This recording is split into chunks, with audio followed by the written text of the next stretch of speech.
Most people consider life a battle, but it is not a battle, it is a game.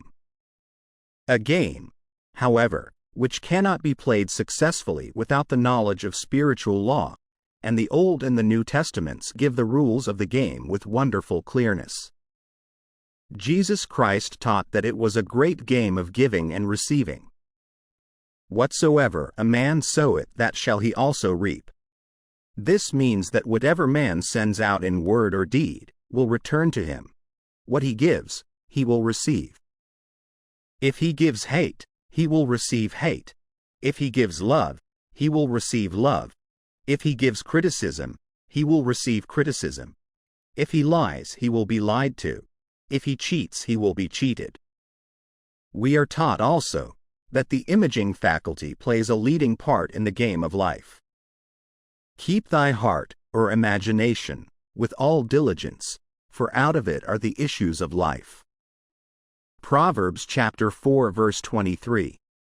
This means that what man images, sooner or later externalizes in his affairs.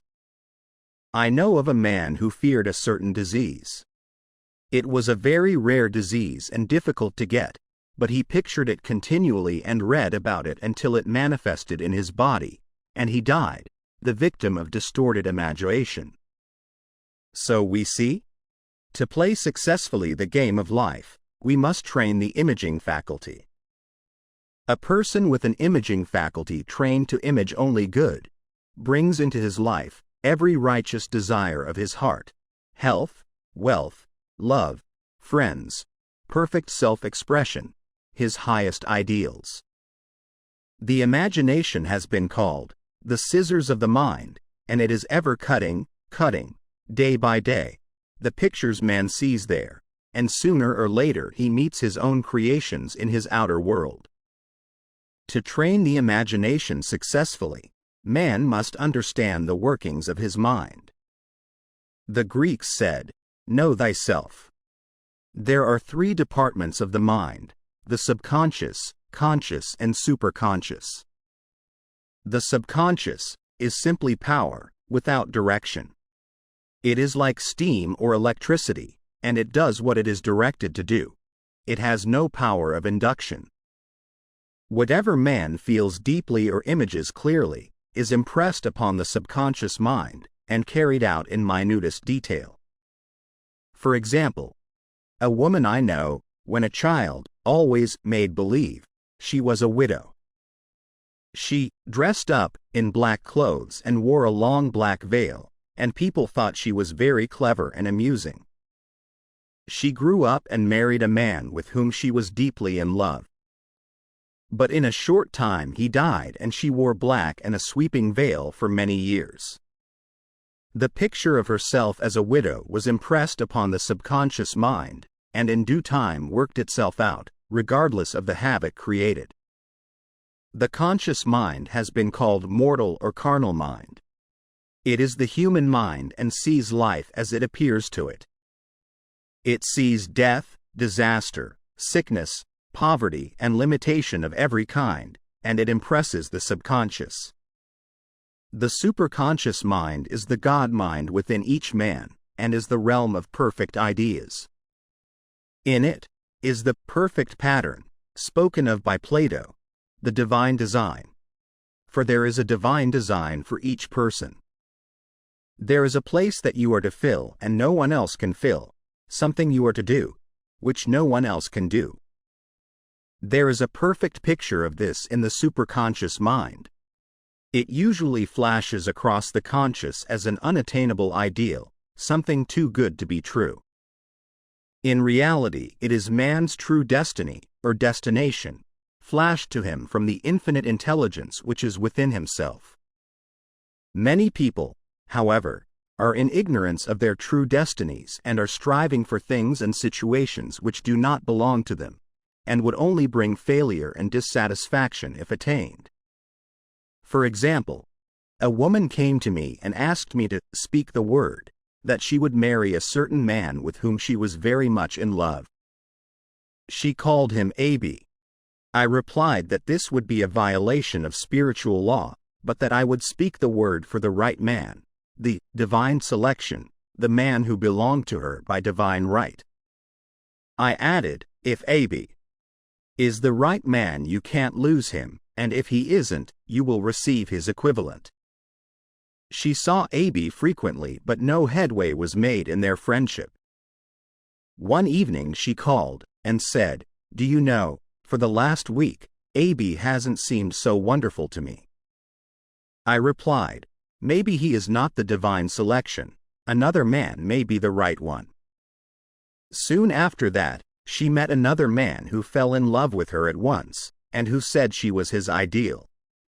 In fact, he said all the things that she had always wished AB would say to her. She remarked, it was quite uncanny.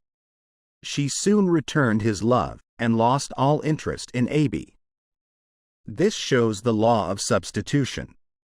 A right idea was substituted for a wrong one, therefore there was no loss or sacrifice involved.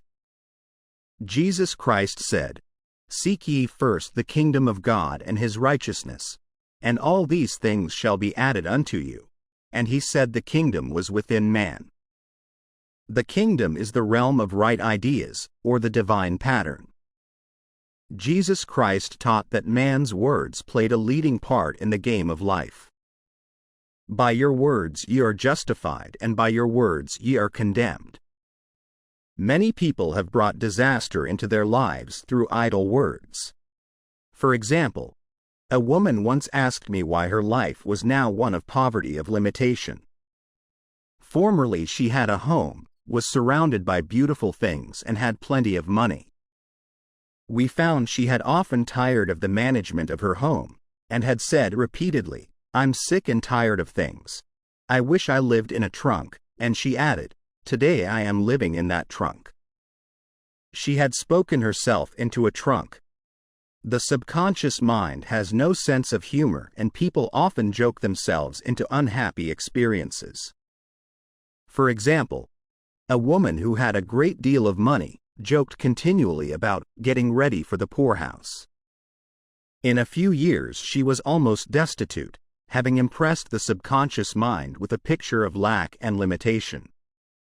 Fortunately, the law works both ways, and a situation of lack may be changed to one of plenty. For example, a woman came to me one hot summer's day for a treatment for prosperity. She was worn out, dejected, and discouraged. She said she possessed just $8 in the world. I said, "Good. We'll bless the $8 and multiply them as Jesus Christ multiplied the loaves and the fishes, for he taught that every man had the power to bless and to multiply, to heal and to prosper." She said, "What shall I do next?" I replied, "Follow intuition. Have you a hunch to do anything, or to go anywhere?" Intuition means intuition, or to be taught from within. It is man's unerring guide, and I will deal more fully with its laws in a following chapter. The woman replied, "I don't know. I seem to have a hunch to go home. I've just enough money for car fare." Her home was in a distant city and was one of lack and limitation, and the reasoning mind, or intellect, would have said, "Stay in New York and get work and make some money." I replied, "Then go home. Never violate a hunch." I spoke the following words for her. Infinite Spirit opened the way for great abundance for her. She is an irresistible magnet for all that belongs to her by divine right. I told her to repeat it continually also. She left for home immediately. In calling on a woman one day, she linked up with an old friend of her family. Through this friend, she received thousands of dollars in a most miraculous way. She has said to me often, "Tell people about the woman who came to you with $8 and a hunch." There is always plenty on man's pathway, but it can only be brought into manifestation through desire, faith, or the spoken word. Jesus Christ brought out clearly that man must make the first move. Ask, and it shall be given you. Seek, and ye shall find. Knock, and it shall be opened unto you. Matthew chapter 7 verse 7. In the scriptures we read, "Concerning the works of my hands, command ye me." Infinite intelligence, God, is ever ready to carry out man's smallest or greatest demands. Every desire, uttered or unexpressed, is a demand. We are often startled by having a wish suddenly fulfilled. For example, one Easter, having seen many beautiful rose trees in the florist's windows, I wished I would receive one, and for an instant saw it mentally being carried in the door. Easter came, and with it a beautiful rose tree. I thanked my friend the following day, and told her it was just what I had wanted. She replied, "I didn't send you a rose tree, I sent you lilies." The man had mixed the order, and sent me a rose tree simply because I had started the law in action, and had to have a rose tree. Nothing stands between man and his highest ideals and every desire of his heart, but doubt and fear. When man can wish without worrying, every desire will be instantly fulfilled. I will explain more fully in a following chapter the scientific reason for this and how fear must be erased from the consciousness. It is man's only enemy. Fear of lack, fear of failure, fear of sickness, fear of loss, and a feeling of insecurity in some plain.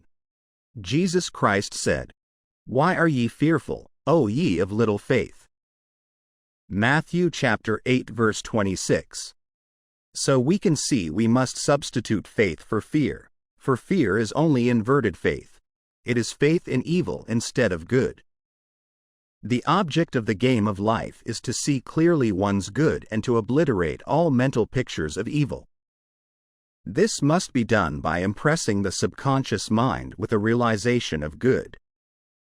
A very brilliant man, who has attained great success, told me he had suddenly erased all fear from his consciousness by reading a sign which hung in a room. He saw printed, in large letters, this statement, "Why worry? It will probably never happen." These words were stamped indelibly upon his subconscious mind, and he has now a firm conviction that only good can come into his life, therefore only good can manifest. In the following chapter I will deal with the different methods of impressing the subconscious mind. It is man's faithful servant, but one must be careful to give it the right orders. Man has ever a silent listener at his side, his subconscious mind. Every thought, every word is impressed upon it and carried out in amazing detail. It is like a singer making a record on the sensitive disc of the phonographic plate. Every note and tone of the singer's voice is registered. If he coughs or hesitates, it is registered also. So let us break all the old bad records in the subconscious mind, the records of our lives which we do not wish to keep, and make new and beautiful ones. Speak these words aloud, with power and conviction. I now smash and demolish, by my spoken word, every untrue record in my subconscious mind. They shall return to the dust heap of their native nothingness, for they came from my own vain imaginings. I now make my perfect records through the Christ within, the records of health, wealth, love, and perfect self-expression. This is the square of life. The game completed. In the following chapters, I will show how man can change his conditions by changing his words. Any man who does not know the power of the word is behind the times. Death and life are in the power of the tongue. Proverbs chapter 18 verse 21. The law of prosperity. Yea, the Almighty shall be thy defense, and thou shalt have plenty of silver. One of the greatest messages given to the race through the scriptures is that God is man's supply, and that man can release, through his spoken word, all that belongs to him by divine right. He must, however, have perfect faith in his spoken word.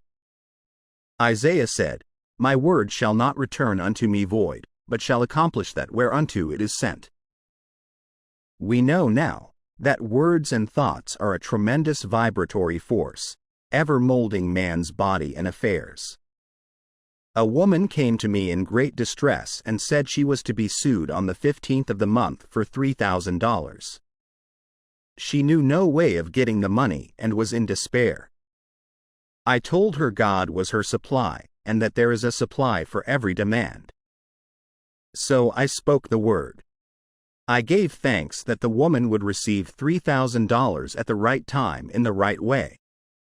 I told her she must have perfect faith and act her perfect faith. The 15th came, but no money had materialized. She called me on the phone and asked what she was to do. I replied, "It is Saturday, so they won't sue you today. Your part is to act rich, thereby showing perfect faith that you will receive it by Monday." She asked me to lunch with her to keep up her courage. When I joined her at a restaurant, I said, "This is no time to economize. Order an expensive luncheon, act as if you have already received the $3,000. All things whatsoever ye ask in prayer, believing, ye shall receive." You must act as if you had already received. The next morning she called me on the phone and asked me to stay with her during the day. I said, "No. You are divinely protected and God is never too late." In the evening she phoned again, greatly excited, and said, "My dear, a miracle has happened. I was sitting in my room this morning when the doorbell rang. I said to the maid, 'Don't let anyone in.' The maid, however, looked out the window and said, 'It's your cousin with the long white beard.' So I said, 'Call him back. I would like to see him.' He was just turning the corner when he heard the maid's voice, and he came back. He talked for about an hour, and just as he was leaving he said, 'Oh, by the way, how are finances?' I told him I needed the money, and he said, 'Why, my dear, I will give you $3,000 the first of the month.' I didn't like to tell him I was going to be sued. What shall I do? I won't receive it till the first of the month, and I must have it tomorrow. I said, 'I'll keep on treating.'" Quote, I said, "Spirit is never too late. I give thanks she has received the money on the invisible plane and that it manifests on time." The next morning her cousin called her up and said, "Come to my office this morning and I will give you the money." That afternoon, she had $3,000 to her credit in the bank, and wrote checks as rapidly as her excitement would permit.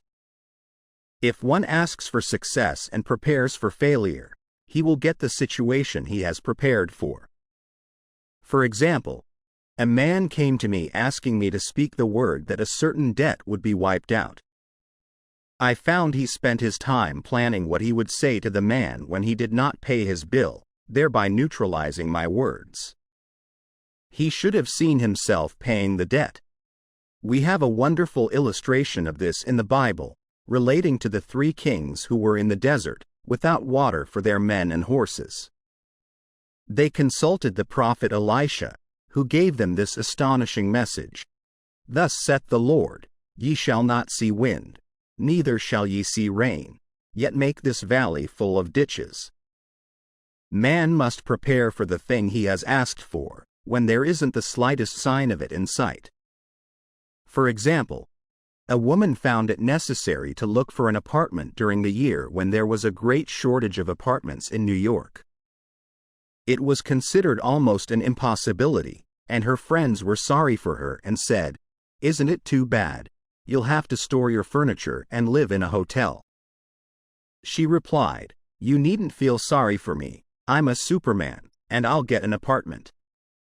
Quote, she spoke the words, "Infinite Spirit, open the way for the right apartment." She knew there was a supply for every demand, and that she was unconditioned, working on the spiritual plane, and that one with God is a majority. She had contemplated buying new blankets, when the tempter, the adverse thought or reasoning mind, suggested, "Don't buy the blankets. Perhaps, after all, you won't get an apartment and you will have no use for them." She promptly replied, to herself, "I'll dig my ditches by buying the blankets."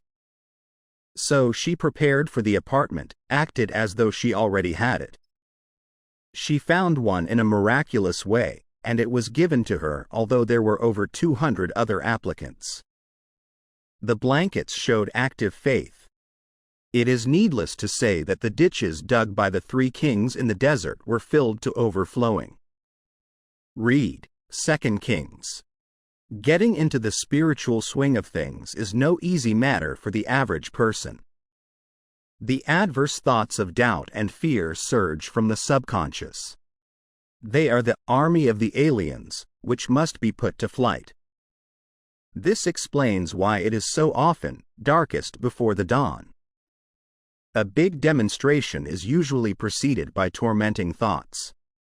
Having made a statement of high spiritual truth, one challenges the old beliefs in the subconscious, and error is exposed, to be put out. This is the time when one must make his affirmations of truth repeatedly, and rejoice and give thanks that he has already received. Before ye call, I shall answer. This means that every good and perfect gift is already man's, awaiting his recognition. Man can only receive what he sees himself receiving. The children of Israel were told that they could have all the land they could see. This is true of every man. He has only the land within his own mental vision. Every great work, every big accomplishment, has been brought into manifestation through holding to the vision, and often just before the big achievement comes apparent failure and discouragement. The children of Israel, when they reached the promised land, were afraid to go in, for they said it was filled with giants who made them feel like grasshoppers. And there we saw the giants, and we were in our own sight as grasshoppers. This is almost every man's experience. However, the one who knows spiritual law is undisturbed by appearance, and rejoices while he is yet in captivity. That is, he holds to his vision and gives thanks that the end is accomplished, he has received. Jesus Christ gave a wonderful example of this. He said to his disciples, "Say not ye, there are yet 4 months, and then cometh the harvest? Behold, I say unto you, lift up your eyes and look on the fields, for they are ripe already to harvest." His clear vision pierced the world of matter, and he saw clearly the 4th-dimensional world, things as they really are, perfect and complete in divine mind. So man must ever hold the vision of his journey's end and demand the manifestation of that which he has already received. It may be his perfect health, love, supply, self-expression, home or friends. They are all finished and perfect ideas registered in divine mind, man's own superconscious mind, and must come through him, not to him. For example, a man came to me asking for treatments for success. It was imperative that he raise, within a certain time, $50,000 for his business. The time limit was almost up when he came to me in despair. No one wanted to invest in his enterprise, and the bank had flatly refused a loan. I replied, "I suppose you lost your temper while at the bank, therefore your power. You can control any situation if you first control yourself. Go back to the bank," I added, "and I will treat." My treatment was, "You are identified in love with the spirit of everyone connected with the bank. Let the divine idea come out of this situation." He replied, "Woman, you are talking about an impossibility. Tomorrow is Saturday. The bank closes at 12. And my train won't get me there until 10, and the time limit is up tomorrow, and anyway they won't do it." "It's too late." I replied, "God doesn't need any time and is never too late. With him all things are possible." I added, "I don't know anything about business, but I know all about God." He replied, "It all sounds fine when I sit here listening to you, but when I go out it's terrible." He lived in a distant city, and I did not hear from him for a week. Then came a letter. It read, "You were right. I raised the money, and will never again doubt the truth of all that you told me." I saw him a few weeks later, and I said, "What happened? You evidently had plenty of time, after all." He replied, "My train was late, and I got there just 15 minutes to 12. I walked into the bank quietly and said, 'I have come for the loan,' and they gave it to me without a question." It was the last 15 minutes of the time allotted to him, and Infinite Spirit was not too late. In this instance, the man could never have demonstrated alone. He needed someone to help him hold to the vision. This is what one man can do for another. Jesus Christ knew the truth of this when he said, "If two of you shall agree on earth as touching anything that they shall ask, it shall be done for them of my Father which is in heaven." One gets too close to his own affairs and becomes doubtful and fearful. The friend or healer sees clearly the success, health, or prosperity, and never wavers, because he is not close to the situation. It is much easier to demonstrate for someone else than for oneself, so a person should not hesitate to ask for help if he feels himself wavering. A keen observer of life once said, "No man can fail if some one person sees him successful." Such is the power of the vision, and many a great man has owed his success to a wife, or sister, or a friend who believed in him and held without wavering to the perfect pattern. The power of the word. "By thy words thou shalt be justified, and by thy words thou shalt be condemned." A person knowing the power of the word becomes very careful of his conversation. He has only to watch the reaction of his words to know that they do not return void. Through his spoken word, man is continually making laws for himself. I knew a man who said, "I always miss a car. It invariably pulls out just as I arrive." His daughter said, "I always catch a car. It's sure to come just as I get there." This occurred for years. Each had made a separate law for himself, one of failure, one of success. This is the psychology of superstitions. The horseshoe or rabbit's foot contains no power, but man's spoken word and belief that it will bring him good luck creates expectancy in the subconscious mind and attracts a lucky situation. I find, however, this will not work when man has advanced spiritually and knows a higher law. One cannot turn back and must put away graven images. For example, 2 men in my class had had great success in business for several months, when suddenly everything went to smash. We tried to analyze the situation, and I found, instead of making their affirmations and looking to God for success and prosperity, they had each bought a lucky monkey. I said, "Oh, I see. You have been trusting in the lucky monkeys instead of God. Put away the lucky monkeys and call on the law of forgiveness, for man has power to forgive or neutralize his mistakes." They decided to throw the lucky monkeys down a coal hole, and all went well again. This does not mean, however, that one should throw away every lucky ornament or horseshoe about the house, but he must recognize that the power back of it is the one and only power, God, and that the object simply gives him a feeling of expectancy. I was with a friend, one day, who was in deep despair. In crossing the street, she picked up a horseshoe. Immediately, she was filled with joy and hope. She said God had sent her the horseshoe in order to keep up her courage. It was indeed, at that moment, about the only thing that could have registered in her consciousness. Her hope became faith, and she ultimately made a wonderful demonstration. I wish to make the point clear that the men previously mentioned were depending on the monkeys alone, while this woman recognized the power back of the horseshoe. I know, in my own case, it took a long while to get out of a belief that a certain thing brought disappointment. If the thing happened, disappointment invariably followed. I found the only way I could make a change in the subconscious was by asserting, there are not 2 powers, there is only one power, God. Therefore, there are no disappointments, and this thing means a happy surprise. I noticed a change at once, and happy surprises commenced coming my way.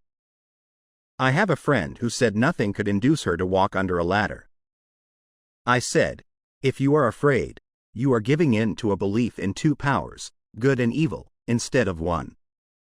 As God is absolute, there can be no opposing power, unless man makes the false evil for himself. To show you believe in only one power, God, and that there is no power or reality in evil, walk under the next ladder you see. Soon after, she went to her bank. She wished to open her box in the safe deposit vault, and there stood a ladder on her pathway. It was impossible to reach the box without passing under the ladder. She quailed with fear and turned back. She could not face the lion on her pathway. However, when she reached the street, my words rang in her ears and she decided to return and walk under it. It was a big moment in her life, for ladders had held her in bondage for years. She retraced her steps to the vault, and the ladder was no longer there. This so often happens. If one is willing to do a thing he is afraid to do, he does not have to. It is the law of non-resistance, which is so little understood. Someone has said that courage contains genius and magic. Face a situation fearlessly, and there is no situation to face. It falls away of its own weight. The explanation is that fear attracted the ladder on the woman's pathway, and fearlessness removed it. Thus the invisible forces are ever working for man, who is always pulling the strings, himself though he does not know it. Owing to the vibratory power of words, whatever man voices, he begins to attract. People who continually speak of disease invariably attract it. After man knows the truth, he cannot be too careful of his words. For example, I have a friend who often says on the phone, "Do come to see me and have a fine old-fashioned chat." This old-fashioned chat means an hour of about 500 to 1,000 destructive words, the principal topics being loss, lack, failure, and sickness. I reply, "No, I thank you. I've had enough old-fashioned chats in my life. They are too expensive, but I will be glad to have a new-fashioned chat and talk about what we want, not what we don't want." There is an old saying that man only dares use his words for three purposes: to heal, bless, or prosper. What man says of others will be said of him, and what he wishes for another, he is wishing for himself. Curses, like chickens, come home to roost. If a man wishes someone bad luck, he is sure to attract bad luck himself. If he wishes to aid someone to success, he is wishing and aiding himself to success. The body may be renewed and transformed through the spoken word and clear vision, and disease be completely wiped out of the consciousness. The metaphysician knows that all disease has a mental correspondence, and in order to heal the body one must first heal the soul. The soul is the subconscious mind, and it must be saved from wrong thinking. In the 23rd Psalm, we read, "He restoreth my soul." This means that the subconscious mind or soul must be restored with the right ideas, and the mystical marriage is the marriage of the soul and the spirit, or the subconscious and superconscious mind.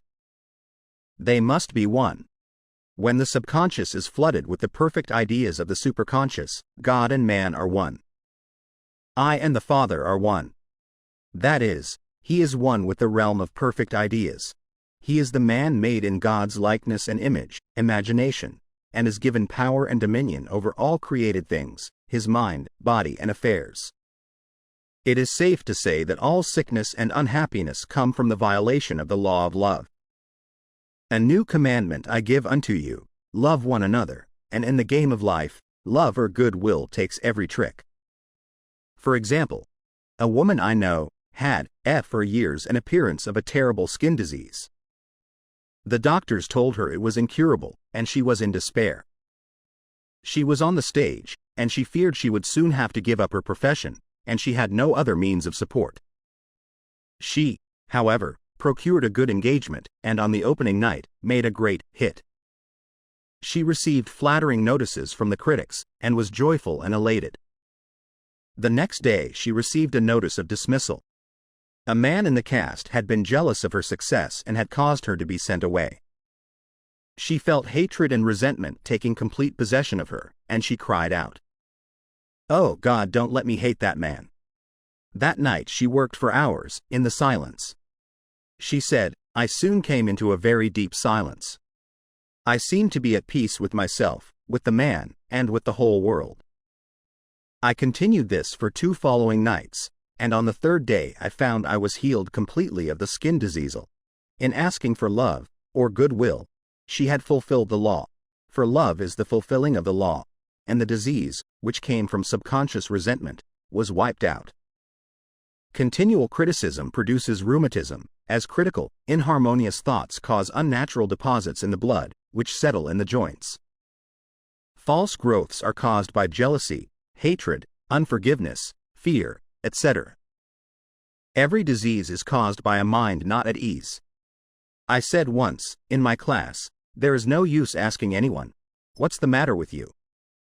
We might just as well say, who's the matter with you? Unforgiveness is the most prolific cause of disease. It will harden arteries or liver, and affect the eyesight. In its train are endless ills. I called on a woman, one day, who said she was ill from having eaten a poisoned oyster. I replied, oh, no, the oyster was harmless, you poisoned the oyster. What's the matter with you? She answered, oh, about 19 people. She had quarreled with 19 people and had become so inharmonious that she attracted the wrong oyster. Any inharmony on the external indicates there is mental inharmony. As the within, so the without. Man's only enemies are within himself. And a man's foes shall be they of his own household.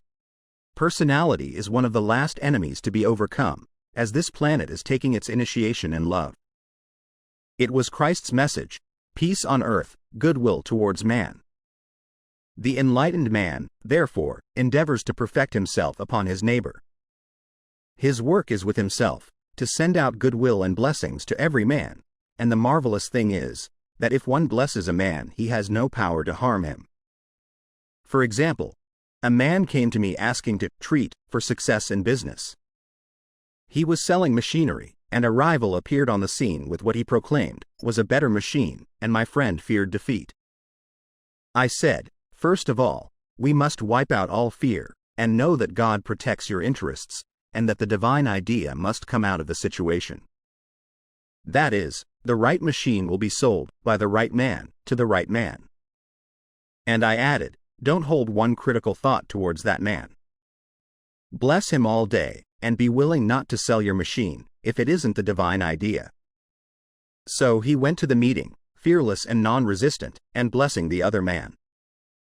He said the outcome was very remarkable. The other man's machine refused to work, and he sold his without the slightest difficulty. But I say unto you, love your enemies, bless them that curse you, do good to them that hate you, and pray for them which spitefully use you and persecute you. Goodwill produces a great aura of protection about the one who sends it, and no weapon that is formed against him shall prosper. In other words, love and good will destroy the enemies within oneself. Therefore, one has no enemies on the external. There is peace on earth for him who sends goodwill to man. The law of non-resistance. Resist not evil. Be not overcome of evil, but overcome evil with good. Nothing on earth can resist an absolutely non-resistant person. The Chinese say that water is the most powerful element, because it is perfectly non-resistant. It can wear away a rock and sweep all before it. Jesus Christ said, resist not evil, for he knew in reality, there is no evil, therefore nothing to resist. Evil has come of man's vain imagination, or a belief in 2 powers, good and evil. There is an old legend, that Adam and Eve ate of Maya, the tree of illusion, and saw 2 powers instead of 1 power, God. Therefore, evil is a false law man has made for himself, through psychoma or soul sleep. Soul sleep means that man's soul has been hypnotized by the race belief of sin, sickness and death, etc., which is carnal or mortal thought, and his affairs have outpictured his illusions. We have read in a preceding chapter, that man's soul is his subconscious mind, and whatever he feels deeply, good or bad, is outpictured by that faithful servant. His body and affairs show forth what he has been picturing, The sick man has pictured sickness, the poor man, poverty, the rich man, wealth. People often say, why does a little child attract illness when it is too young even to know what it means? I answer that children are sensitive and receptive to the thoughts of others about them, and often outpicture the fears of their parents. I heard a metaphysician once say, if you do not run your subconscious mind yourself, someone else will run it for you. Mothers often, unconsciously, attract illness and disaster to their children by continually holding them in thoughts of fear and watching for symptoms. For example, a friend asked a woman if her little girl had had the measles. She replied promptly, not yet. This implied that she was expecting the illness and, therefore, preparing the way for what she did not want for herself and child. However, the man who is centered and established in right thinking, the man who sends out only goodwill to his fellow man, and who is without fear, cannot be touched or influenced by the negative thoughts of others. In fact, he could then receive only good thoughts, as he himself sends forth only good thoughts. Resistance is hell, for it places man in a state of torment. A metaphysician once gave me a wonderful recipe for taking every trick in the game of life. It is the acme of non-resistance. He gave it in this way.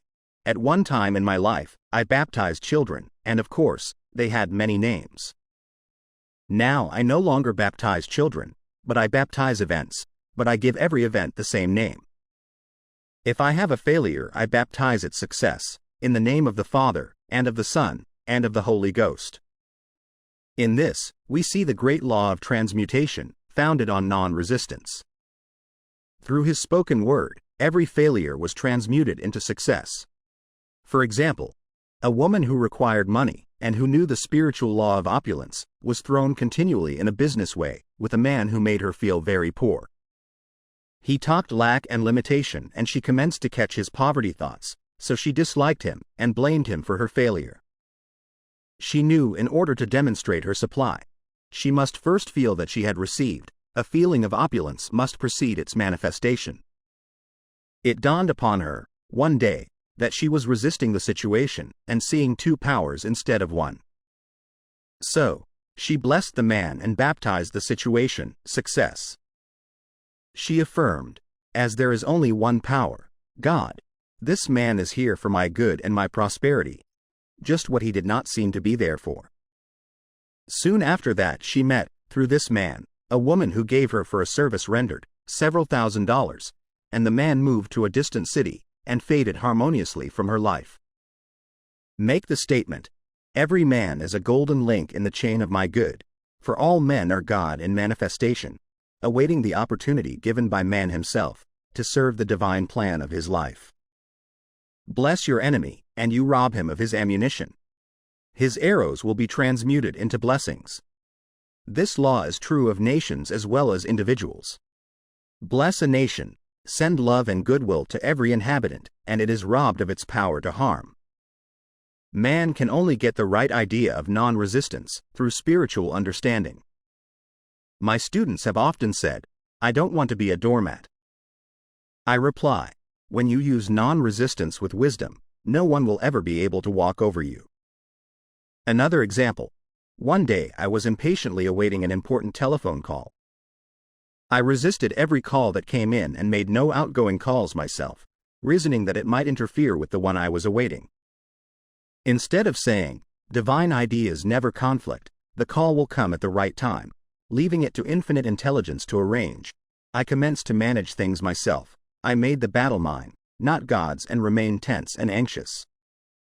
The bell did not ring for about an hour, and I glanced at the phone and found the receiver had been off that length of time, and the phone was disconnected. My anxiety, fear and belief in interference had brought on a total eclipse of the telephone. Realizing what I had done, I commenced blessing the situation at once. I baptized it, success, and affirmed, I cannot lose any call that belongs to me by divine right. I am under grace, and not under law. A friend rushed out to the nearest telephone to notify the company to reconnect. She entered a crowded grocery, but the proprietor left his customers and attended to the call himself. My phone was connected at once, and 2 minutes later, I received a very important call, and about an hour afterward, the one I had been awaiting. One's ships come in over a calm sea. So long as man resists a situation, he will have it with him. If he runs away from it, it will run after him. For example, I repeated this to a woman one day, and she replied, "How true that is." I was unhappy at home. I disliked my mother, who was critical and domineering. So, I ran away and was married. But I married my mother, for my husband was exactly like my mother, and I had the same situation to face again. Agree with thine adversary quickly. That means, agree that the adverse situation is good, be undisturbed by it, and it falls away of its own weight. None of these things move me, is a wonderful affirmation. The inharmonious situation comes from some inharmony within man himself. When there is in him no emotional response to an inharmonious situation, it fades away forever from his pathway. So, we see man's work as ever with himself. People have said to me, "Give treatments to change my husband or my brother." I reply, "No, I will give treatments to change you. When you change, your husband and your brother will change." One of my students was in the habit of lying. I told her it was a failure method, and if she lied, she would be lied to. She replied, "I don't care, I can't possibly get along without lying." One day she was speaking on the phone to a man with whom she was very much in love. She turned to me and said, "I don't trust him, I know he's lying to me." I replied, "Well, you lie yourself, so someone has to lie to you, and you will be sure it will be just the person you want the truth from." Sometime after that, I saw her, and she said, "I'm cured of lying." I questioned, "What cured you?" She replied, "I have been living with a woman who lied worse than I did." One is often cured of his faults by seeing them in others. Life is a mirror, and we find only ourselves reflected in our associates. Living in the past is a failure method and a violation of spiritual law. Jesus Christ said, "Behold, now is the accepted time. Now is the day of salvation." Lot's wife looked back and was turned into a pillar of salt. The robbers of time are the past and the future. Man should bless the past and forget it, if it keeps him in bondage, and bless the future, knowing it has in store for him endless joys, but live fully in the now. For example, a woman came to me, complaining that she had no money with which to buy Christmas gifts. She said, "Last year was so different. I had plenty of money and gave lovely presents, and this year I have scarcely a cent." I replied, "You will never demonstrate money while you are pathetic and live in the past. Live fully in the now and get ready to give Christmas presents. Dig your ditches, and the money will come." She exclaimed, "I know what to do. I will buy some tinsel twine, Christmas seals and wrapping paper. Do that and the presents will come and stick themselves to the Christmas seals." This, too, was showing financial fearlessness and faith in God, as the reasoning mind said, "Keep every cent you have, as you are not sure you will get any more." She bought the seals, paper and twine, and a few days before Christmas, received a gift of several $100s. Buying the seals and twine had impressed the subconscious with expectancy and opened the way for the manifestation of the money. She purchased all the presents in plenty of time. Man must live suspended in the moment. Look well, therefore, to this day. Such is the salutation of the dawn. He must be spiritually alert, ever awaiting his leads, taking advantage of every opportunity. One day, I said continually, silently, "Infinite Spirit, don't let me miss a trick," and something very important was told to me that evening. It is most necessary to begin the day with right words. Make an affirmation immediately upon waking. For example, "Thy will be done this day. Today is a day of completion. I give thanks for this perfect day. Miracle shall follow miracle and wonders shall never cease." Make this a habit, and one will see wonders and miracles come into his life. One morning I picked up a book and read, "Look with wonder at that which is before you." It seemed to be my message for the day, so I repeated again and again, "Look with wonder at that which is before you." At about noon, a large sum of money was given me, which I had been desiring for a certain purpose. In a following chapter, I will give affirmations that I have found most effective. However, one should never use an affirmation unless it is absolutely satisfying and convincing to his own consciousness, and often an affirmative is changed to suit different people. For example, the following has brought success to many. I have a wonderful work, in a wonderful way. I give wonderful service, for wonderful pay. I gave the first 2 lines to one of my students, and she added the last 2. It made a most powerful statement, as there should always be perfect payment for perfect service, and a rhyme sinks easily into the subconscious. She went about singing it aloud and soon did receive wonderful work in a wonderful way and gave wonderful service for wonderful pay. Another student, a businessman, took it and changed the word work to business.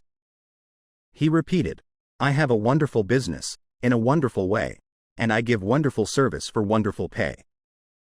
That afternoon he made a $41,000 deal, though there had been no activity in his affairs for months.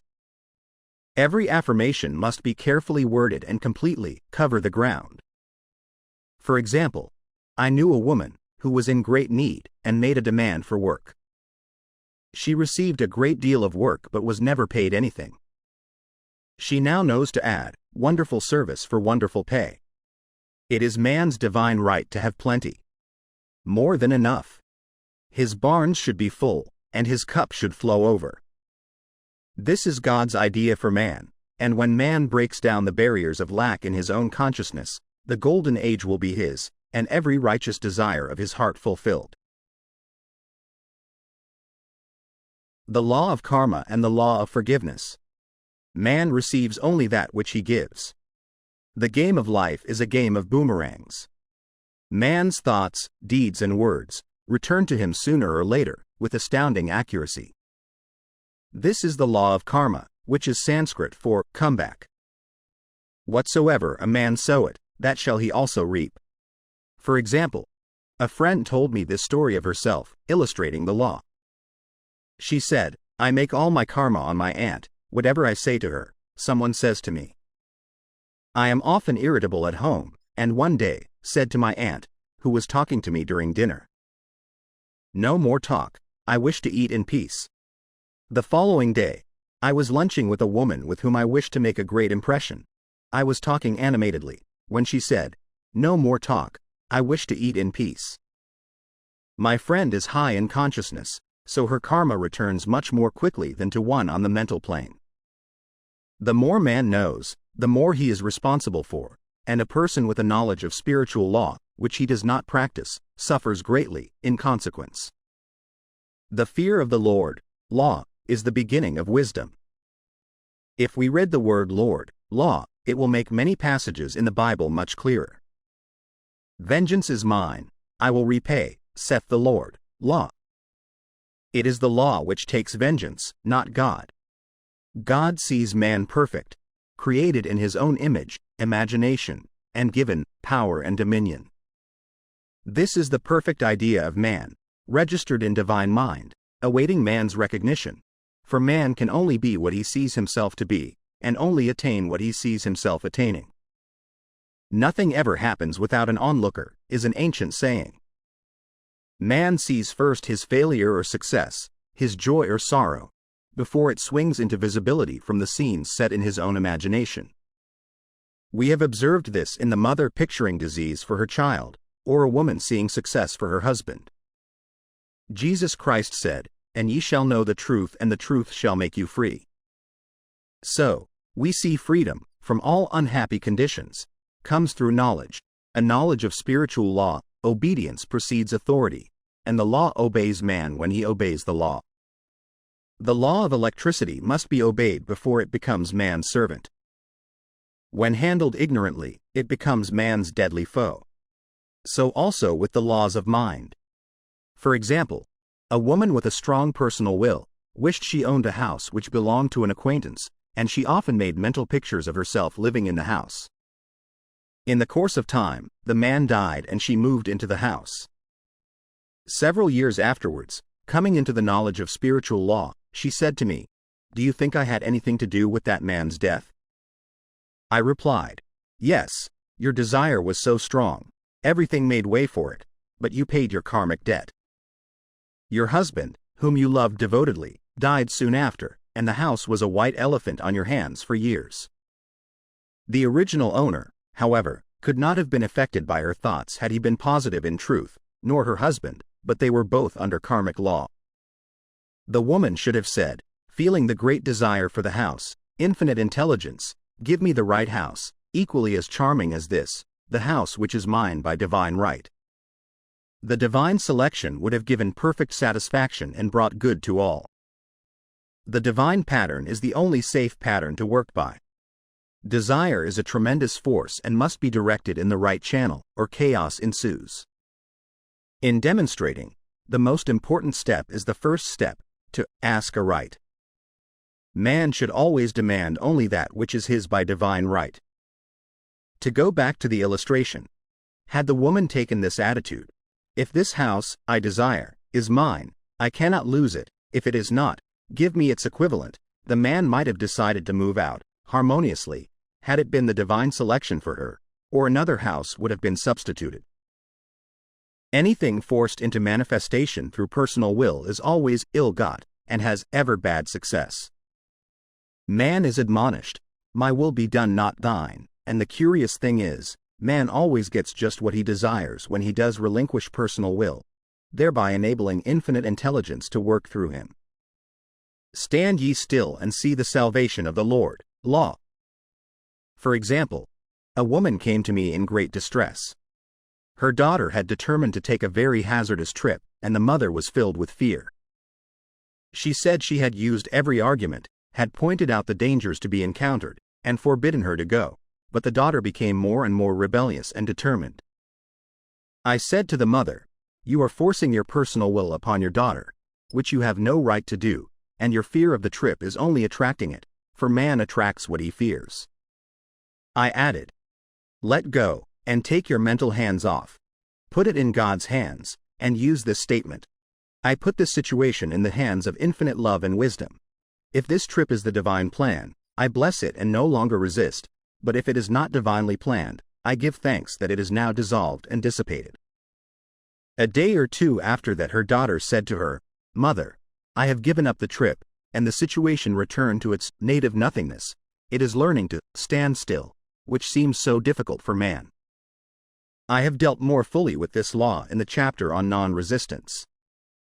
I will give another example of sowing and reaping, which came in the most curious way.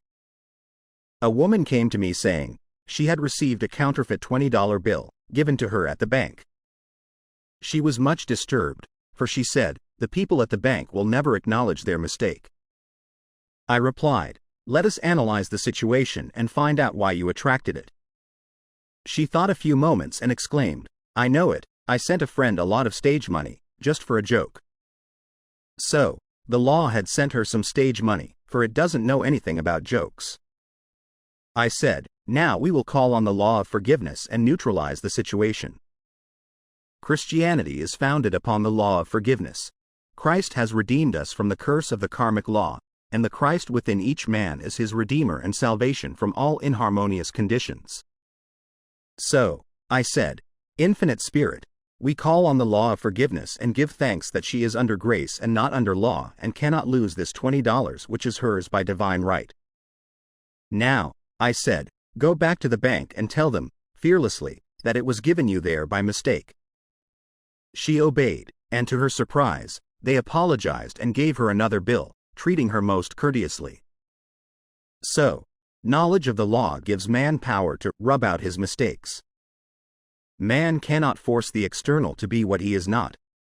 If he desires riches, he must be rich first in consciousness. For example, a woman came to me asking treatment for prosperity. She did not take much interest in her household affairs, and her home was in great disorder. I said to her, "If you wish to be rich, you must be orderly. All men with great wealth are orderly, and order is heaven's first law." I added, "You will never become rich with a burnt match in the pincushion." She had a good sense of humor and commenced immediately, putting her house in order. She rearranged furniture, straightened out bureau drawers, cleaned rugs, and soon made a big financial demonstration, a gift from a relative. The woman, herself, became made over, and keeps herself keyed up financially, by being ever watchful of the external and expecting prosperity, knowing God is her supply. Many people are in ignorance of the fact that gifts and things are investments, and that hoarding and saving invariably lead to loss. There is that scattered and yet increaseth, and there is that withholdeth more than is meet, but it tendeth to poverty. For example, I knew a man who wanted to buy a fur-lined overcoat. He and his wife went to various shops, but there was none he wanted. He said they were all too cheap looking. At last, he was shown one, the salesman said was valued at $1,000, but which the manager would sell him for $500, as it was late in the season. His financial possessions amounted to about $700. The reasoning mind would have said, you can't afford to spend nearly all you have on a coat, but he was very intuitive and never reasoned. He turned to his wife and said, if I get this coat, I'll make a ton of money. So, his wife consented, weakly. About a month later, he received a $10,000 commission. The coat made him feel so rich, it linked him with success and prosperity. Without the coat, he would not have received the commission. It was an investment paying large dividends. If man ignores these leadings to spend or to give, the same amount of money will go in an uninteresting or unhappy way. For example, a woman told me, on Thanksgiving Day, she informed her family that they could not afford a Thanksgiving dinner. She had the money but decided to save it. A few days later, someone entered her room and took from the bureau drawer the exact amount the dinner would have cost. The law always stands back of the man who spends fearlessly, with wisdom. For example, one of my students was shopping with her little nephew. The child clamored for a toy, which she told him she could not afford to buy. She realized suddenly that she was seeking lack and not recognizing God as her supply. So, she bought the toy, and on her way home, picked up, in the street, the exact amount of money she had paid for it. Man's supply is inexhaustible and unfailing when fully trusted, but faith or trust must precede the demonstration. According to your faith be it unto you. Faith is the substance of things hoped for, the evidence of things not seen, for faith holds the vision steady, and the adverse pictures are dissolved and dissipated, and, in due season we shall reap, if we faint not.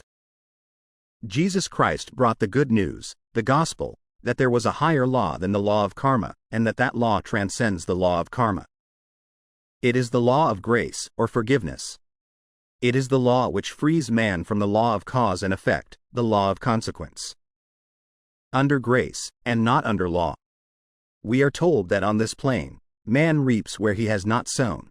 The gifts of God are simply poured out upon him. All that the kingdom affords is his.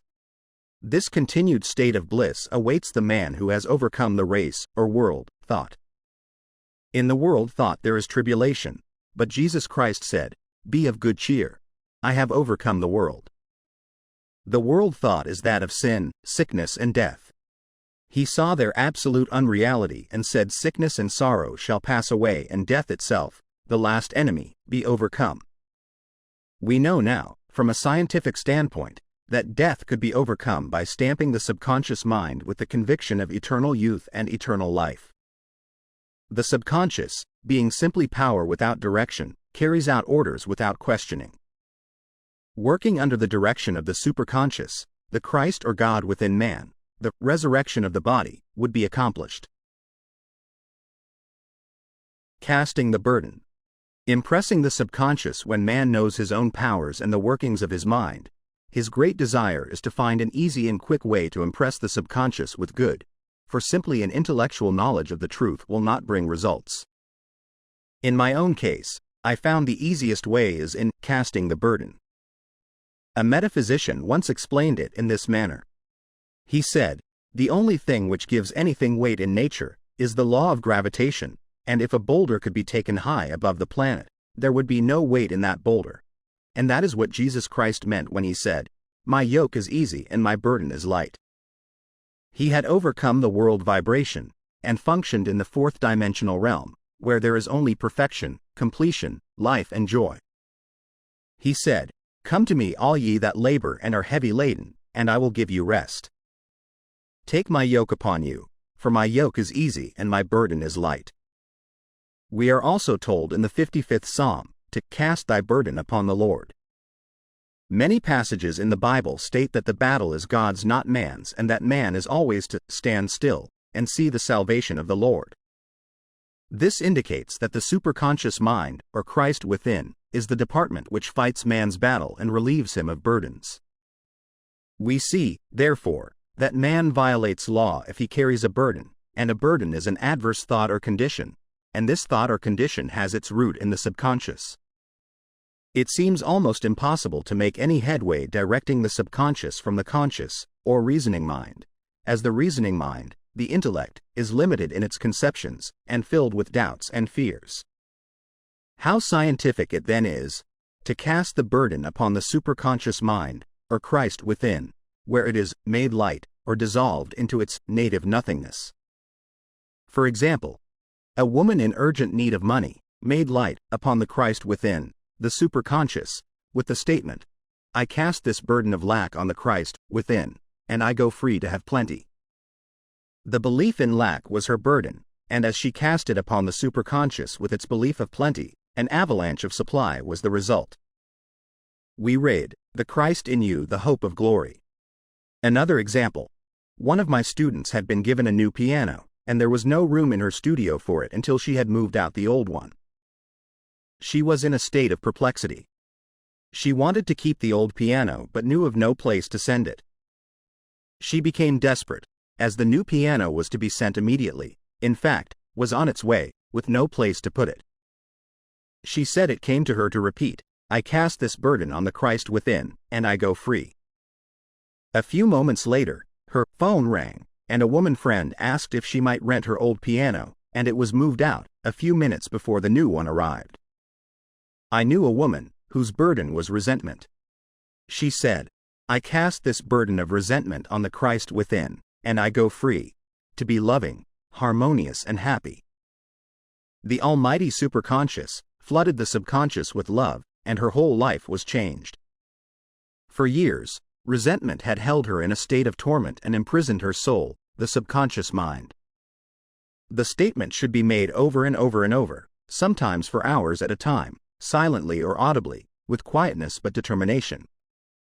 I have often compared it to winding up a Victrola. We must wind ourselves up with spoken words. I have noticed, in casting the burden, after a little while, one seems to see clearly. It is impossible to have clear vision while in the throes of carnal mind. Doubts and fear poison the mind and body, and imagination runs riot, attracting disaster and disease. In steadily repeating the affirmation, I cast this burden on the Christ within, and go free, the vision clears, and with it a feeling of relief, and sooner or later comes the manifestation of good, be it health, happiness or supply. One of my students once asked me to explain the darkness before the dawn. I referred in a preceding chapter to the fact that often, before the big demonstration, everything seems to go wrong, and deep depression clouds the consciousness. It means that out of the subconscious are rising the doubts and fears of the ages. These old derelicts of the subconscious rise to the surface, to be put out. It is then that man should clap his cymbals, like Jehoshaphat, and give thanks that he is saved, even though he seems surrounded by the enemy, the situation of lack or disease. The student continued, how long must one remain in the dark? And I replied, until one can see in the dark, and casting the burden enables one to see in the dark. In order to impress the subconscious, active faith is always essential. Faith without works is dead. In these chapters I have endeavored to bring out this point. Jesus Christ showed active faith when he commanded the multitude to sit down on the ground, before he gave thanks for the loaves and the fishes. I will give another example showing how necessary this step is. In fact, active faith is the bridge over which man passes to his promised land. Through misunderstanding, a woman had been separated from her husband, whom she loved deeply.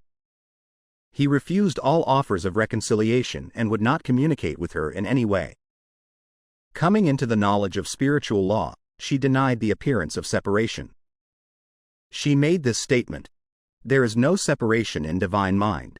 Therefore, I cannot be separated from the love and companionship which are mine by divine right. She showed active faith by arranging a place for him at the table every day, thereby impressing the subconscious with a picture of his return. Over a year passed, but she never wavered, and one day he walked in.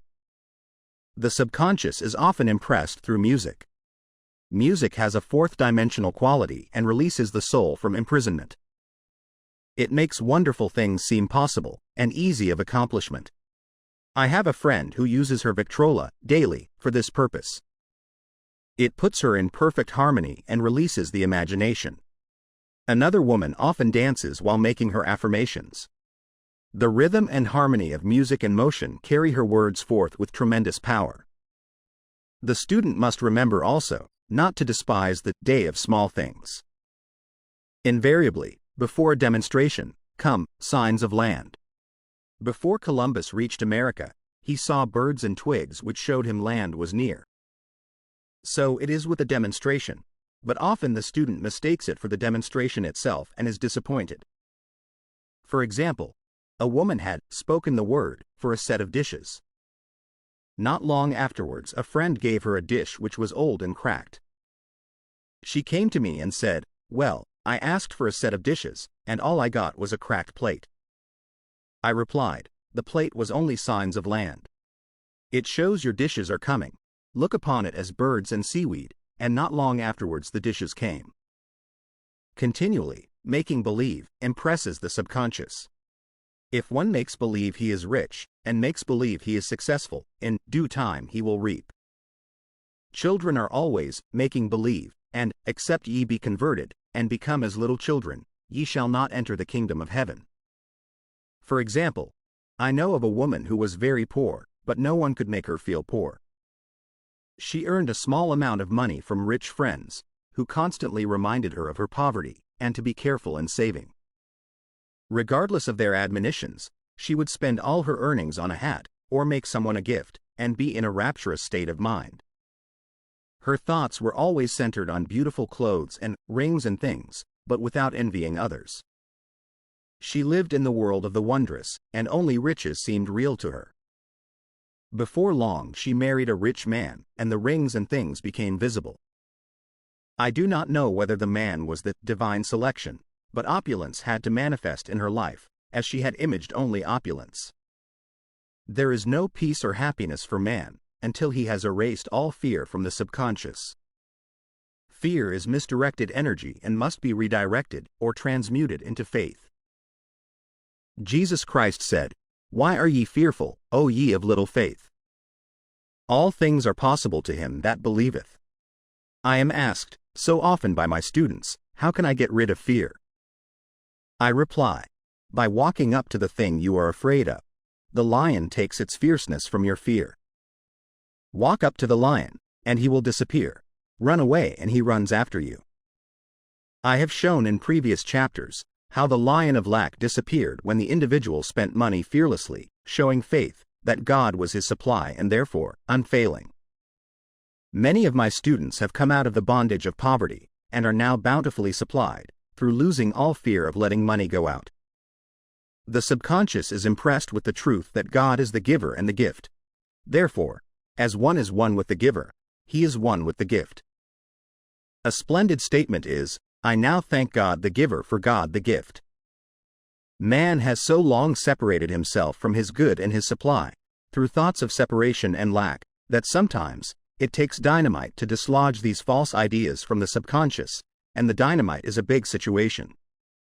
We see in the foregoing illustration how the individual was freed from his bondage by showing fearlessness.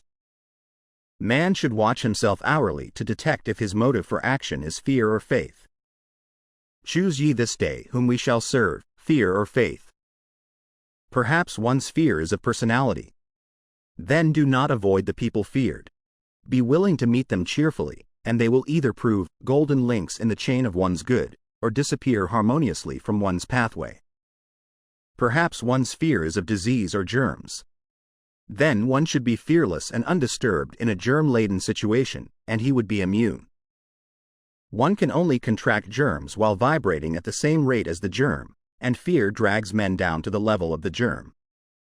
Of course, the disease-laden germ is the product of carnal mind, as all thought must objectify. Germs do not exist in the superconscious or divine mind, therefore, are the product of man's vain imagination. In the twinkling of an eye, man's release will come when he realizes there is no power in evil. The material world will fade away, and the fourth-dimensional world, the world of the wondrous, will swing into manifestation.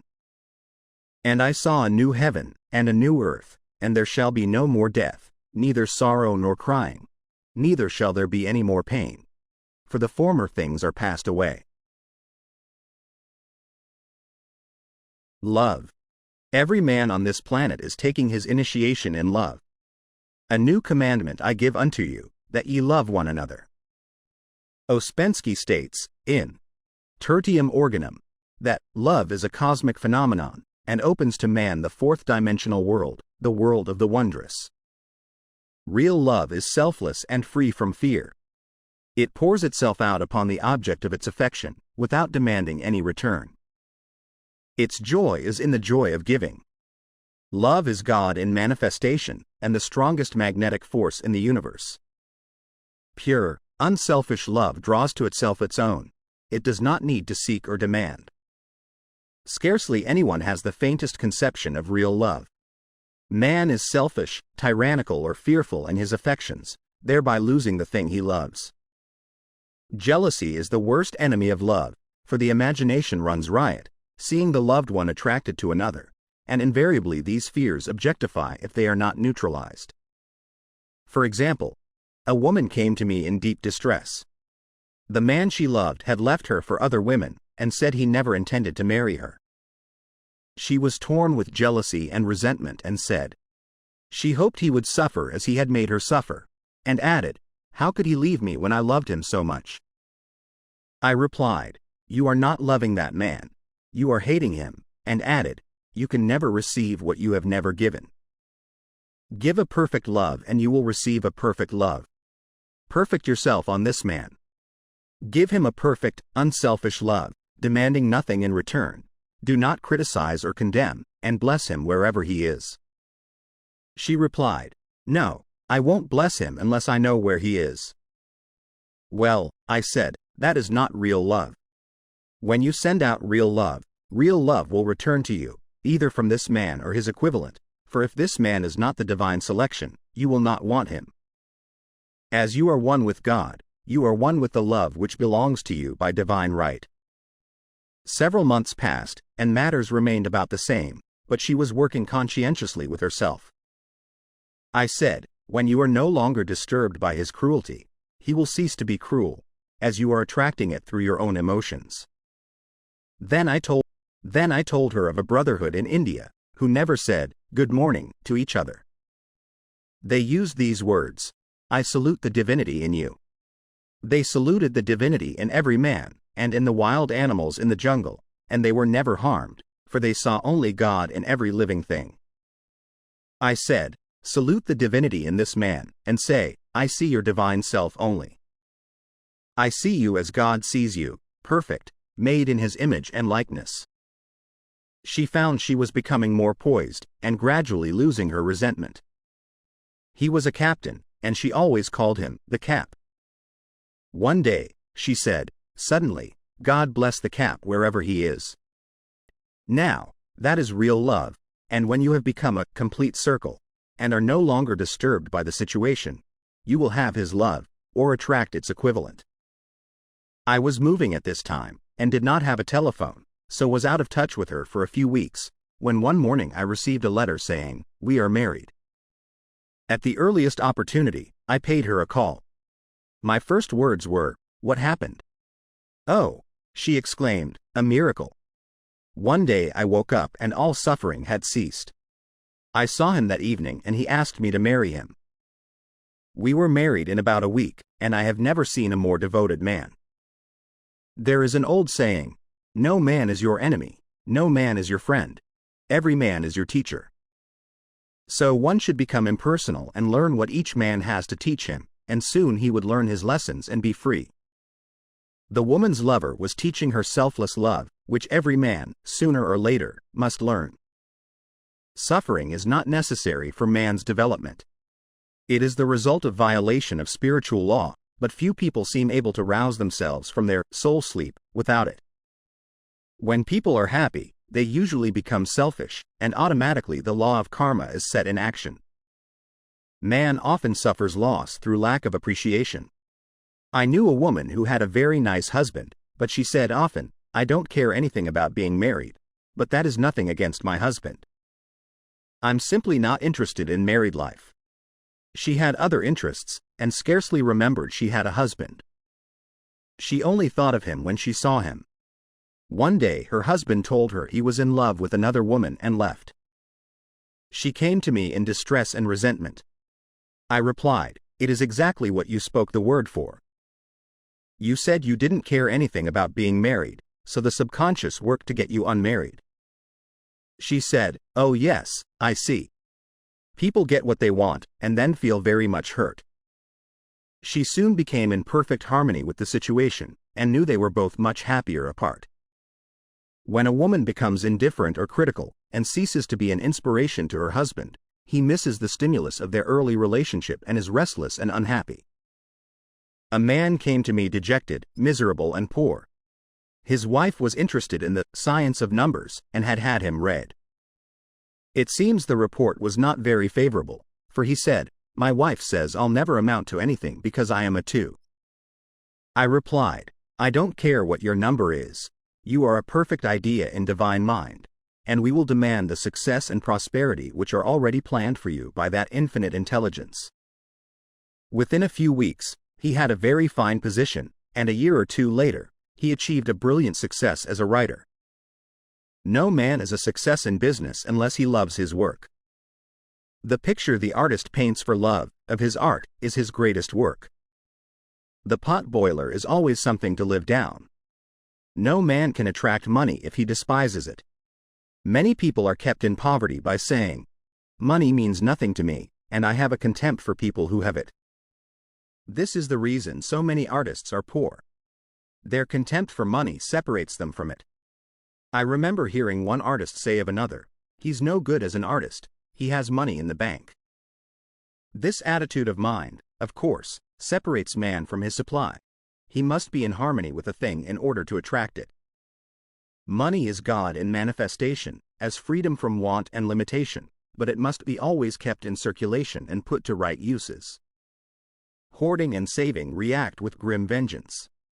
This does not mean that man should not have houses and lots, stocks and bonds, for the barns of the righteous man shall be full. It means man should not hoard even the principal, if an occasion arises when money is necessary. In letting it go out fearlessly and cheerfully, he opens the way for more to come in, for God is man's unfailing and inexhaustible supply. This is the spiritual attitude towards money, and the great bank of the universal never fails. We see an example of hoarding in the film production of Greed. The woman won $5,000 in a lottery but would not spend it. She hoarded and saved, let her husband suffer and starve, and eventually she scrubbed floors for a living.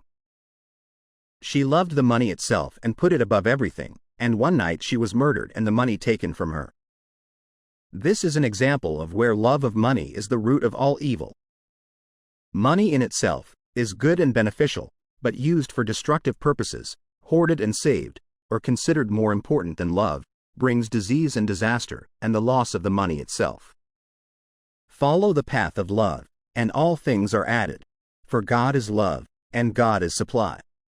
Follow the path of selfishness and greed, and the supply vanishes, or man is separated from it.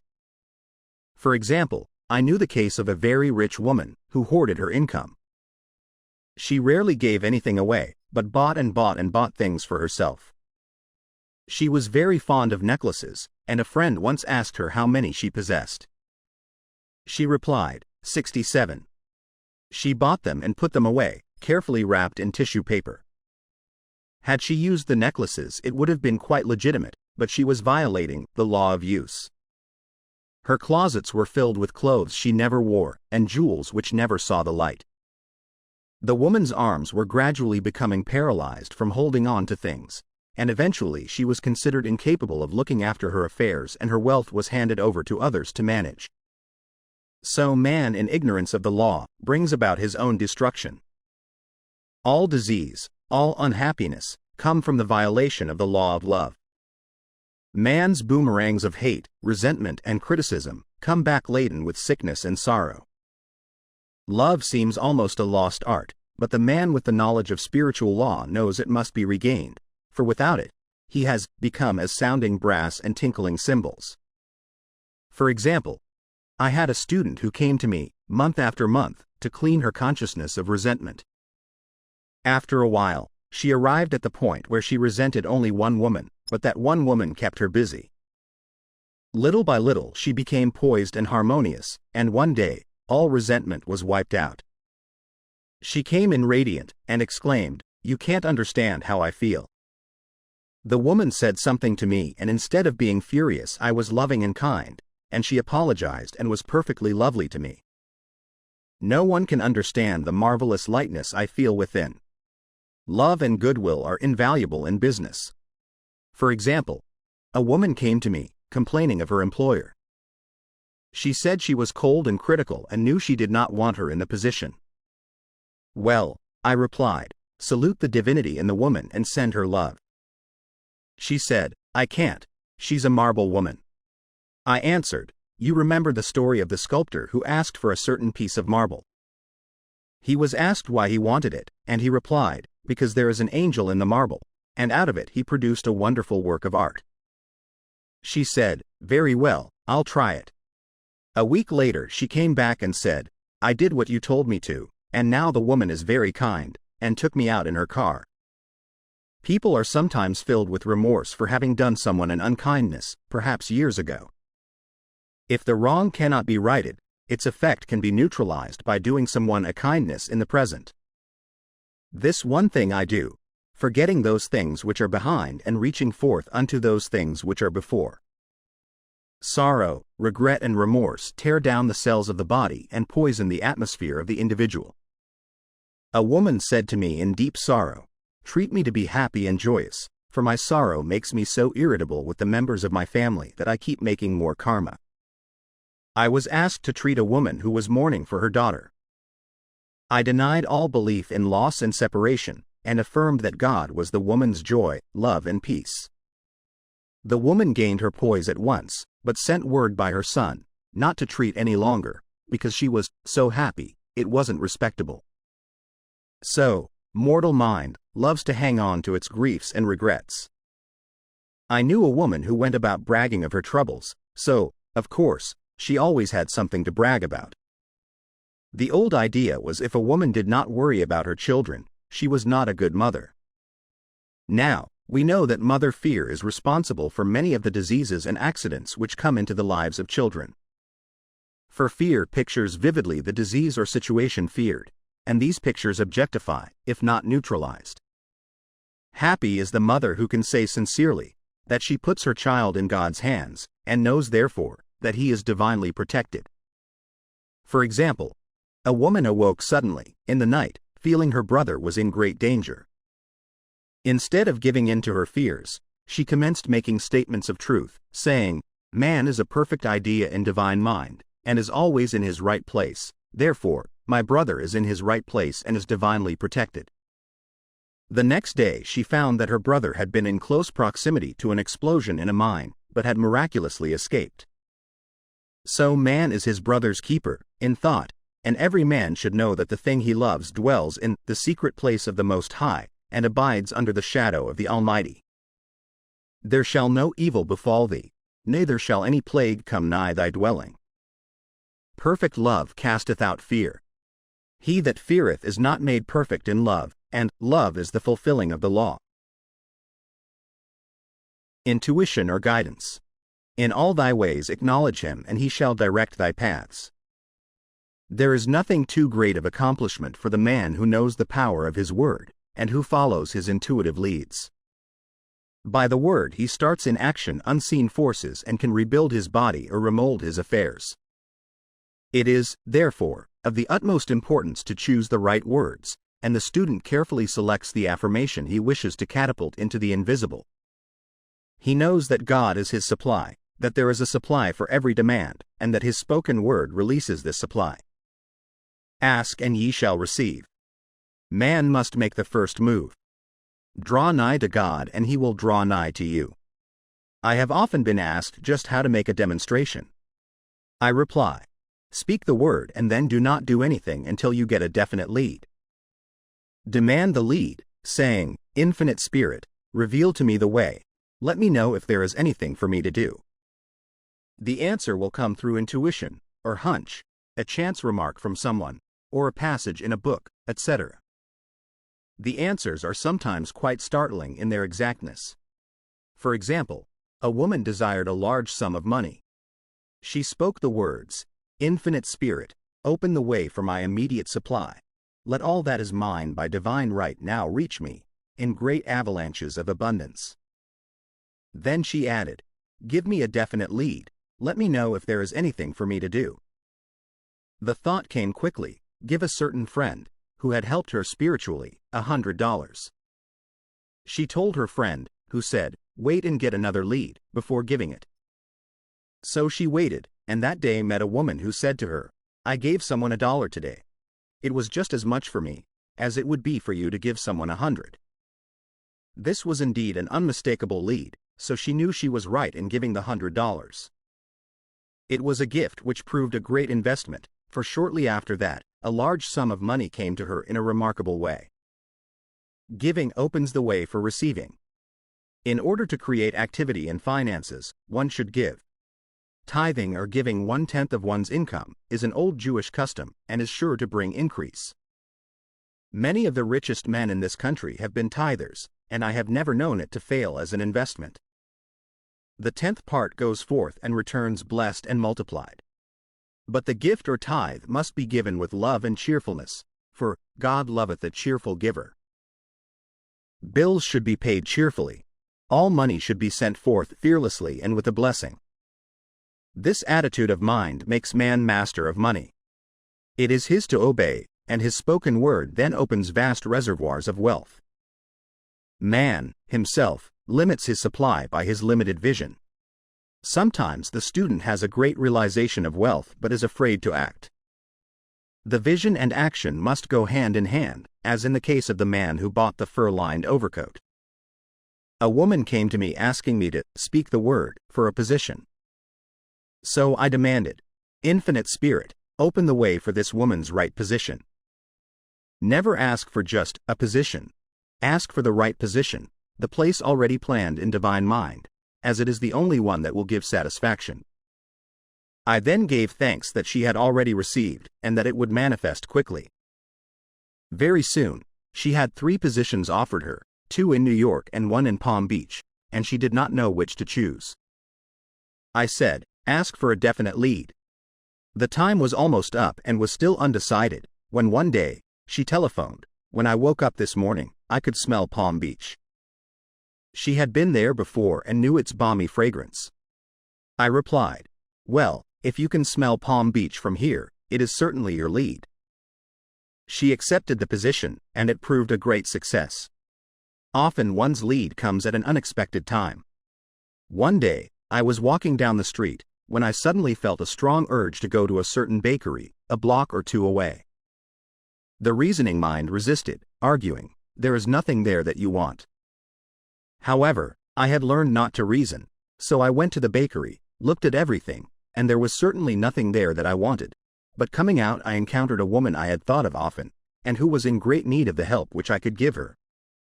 So often, one goes for one thing and finds another. Intuition is a spiritual faculty and does not explain but simply points the way. A person often receives a lead during a treatment. The idea that comes may seem quite irrelevant, but some of God's leadings are mysterious. In the class, one day, I was treating that each individual would receive a definite lead. A woman came to me afterwards and said, while you were treating, I got the hunch to take my furniture out of storage and get an apartment. The woman had come to be treated for health. I told her I knew in getting a home of her own, her health would improve, and I added, I believe your trouble, which is a congestion, has come from having things stored away. Congestion of things causes congestion in the body. You have violated the law of use, and your body is paying the penalty. So I gave thanks that divine order was established in her mind, body, and affairs. People little dream of how their affairs react on the body. There is a mental correspondence for every disease. A person might receive instantaneous healing through the realization of his body being a perfect idea in divine mind, and, therefore, whole and perfect, but if he continues his destructive thinking, hoarding, hating, fearing, condemning, the disease will return. Jesus Christ knew that all sickness came from sin, but admonished the leper after the healing, to go and sin no more, lest a worse thing come upon him. So man's soul, or subconscious mind, must be washed whiter than snow, for permanent healing, and the metaphysician is always delving deep for the correspondence. Jesus Christ said, "Condemn not lest ye also be condemned. Judge not, lest ye be judged." Many people have attracted disease and unhappiness through condemnation of others. What man condemns in others, he attracts to himself. For example, a friend came to me in anger and distress because her husband had deserted her for another woman. She condemned the other woman and said continually she knew he was a married man and had no right to accept his attentions. I replied, "Stop condemning the woman, bless her, and be through with the situation. Otherwise, you are attracting the same thing to yourself." She was deaf to my words, and a year or two later, became deeply interested in a married man, herself. Man picks up a live wire whenever he criticizes or condemns and may expect a shock. Indecision is a stumbling block in many a pathway. In order to overcome it, make the statement, repeatedly, "I am always under direct inspiration. I make right decisions, quickly." These words impress the subconscious, and soon one finds himself awake and alert, making his right moves without hesitation. I have found it destructive to look to the psychic plane for guidance, as it is the plane of many minds and not the one mind. As man opens his mind to subjectivity, he becomes a target for destructive forces. The psychic plane is the result of man's mortal thought and is on the plane of opposites. He may receive either good or bad messages. The science of numbers and the reading of horoscopes keep man down on the mental or mortal plane, for they deal only with the karmic path. I know of a man who should have been dead years ago, according to his horoscope, but he is alive and a leader of one of the biggest movements in this country for the uplift of humanity. It takes a very strong mind to neutralize a prophecy of evil. The student should declare, "Every false prophecy shall come to naught. Every plan my Father in heaven has not planned shall be dissolved and dissipated. The divine idea now comes to pass." However, if any good message has ever been given one, of coming happiness or wealth, harbor and expect it, and it will manifest sooner or later, through the law of expectancy. Man's will should be used to back the universal will. I will that the will of God be done. It is God's will to give every man every righteous desire of his heart, and man's will should be used to hold the perfect vision, without wavering. The prodigal son said, "I will arise and go to my father." It is needed, often an effort of the will to leave the husks and swine of mortal thinking. It is so much easier, for the average person, to have fear than faith, so faith is an effort of the will. As man becomes spiritually awakened, he recognizes that any external inharmony is the correspondence of mental inharmony. If he stumbles or falls, he may know he is stumbling or falling in consciousness. One day, a student was walking along the street condemning someone in her thoughts. She was saying, mentally, "That woman is the most disagreeable woman on earth," when suddenly 3 Boy Scouts rushed around the corner and almost knocked her over. She did not condemn the Boy Scouts, but immediately called on the law of forgiveness, and saluted the divinity in the woman. Wisdom's way are ways of pleasantness, and all her paths are peace. When one has made his demands upon the universal, he must be ready for surprises. Everything may seem to be going wrong, when in reality, it is going right. For example, a woman was told that there was no loss in divine mind, therefore, she could not lose anything which belonged to her. Anything lost would be returned, or she would receive its equivalent. Several years previously, she had lost $2,000. She had loaned the money to a relative during her lifetime, but the relative had died, leaving no mention of it in her will. The woman was resentful and angry, and as she had no written statement of the transaction, she never received the money, so she determined to deny the loss and collect the $2,000 from the Bank of the Universal. She had to begin by forgiving the woman, as resentment and unforgiveness closed the doors of this wonderful bank. She made this statement: "I deny loss. There is no loss in divine mind. Therefore, I cannot lose the $2,000, which belong to me by divine right." As one door shuts, another door opens. She was living in an apartment house which was for sale, and in the lease was a clause stating that if the house was sold, the tenants would be required to move out within 90 days. Suddenly, the landlord broke the leases and raised the rent. Again, injustice was on her pathway, but this time she was undisturbed. She blessed the landlord and said, "As the rent has been raised, it means that I'll be that much richer, for God is my supply." New leases were made out for the advanced rent, but by some divine mistake, the 90 days clause had been forgotten. Soon after, the landlord had an opportunity to sell the house. On account of the mistake in the new leases, the tenants held possession for another year. The agent offered each tenant $200 if he would vacate. Several families moved, 3 remained, including the woman. A month or 2 passed, and the agent again appeared. This time he said to the woman, "Will you break your lease for the sum of $1,500? It flashed upon her, here comes the $2,000. She remembered having said to friends in the house, "We will all act together if anything more is said about leaving." So her lead was to consult her friends. These friends said, "Well, if they have offered you $1,500, they will certainly give $2,000. So she received a check for $2,000 for giving up the apartment. It was certainly a remarkable working of the law, and the apparent injustice was merely opening the way for her demonstration. It proved that there is no loss, and when man takes his spiritual stand, he collects all that is his from this great reservoir of good. "I will restore to you the years the locusts have eaten." The locusts are the doubts, fears, resentments, and regrets of mortal thinking. These adverse thoughts, alone, rob man. For, no man gives to himself but himself, and no man takes away from himself but himself.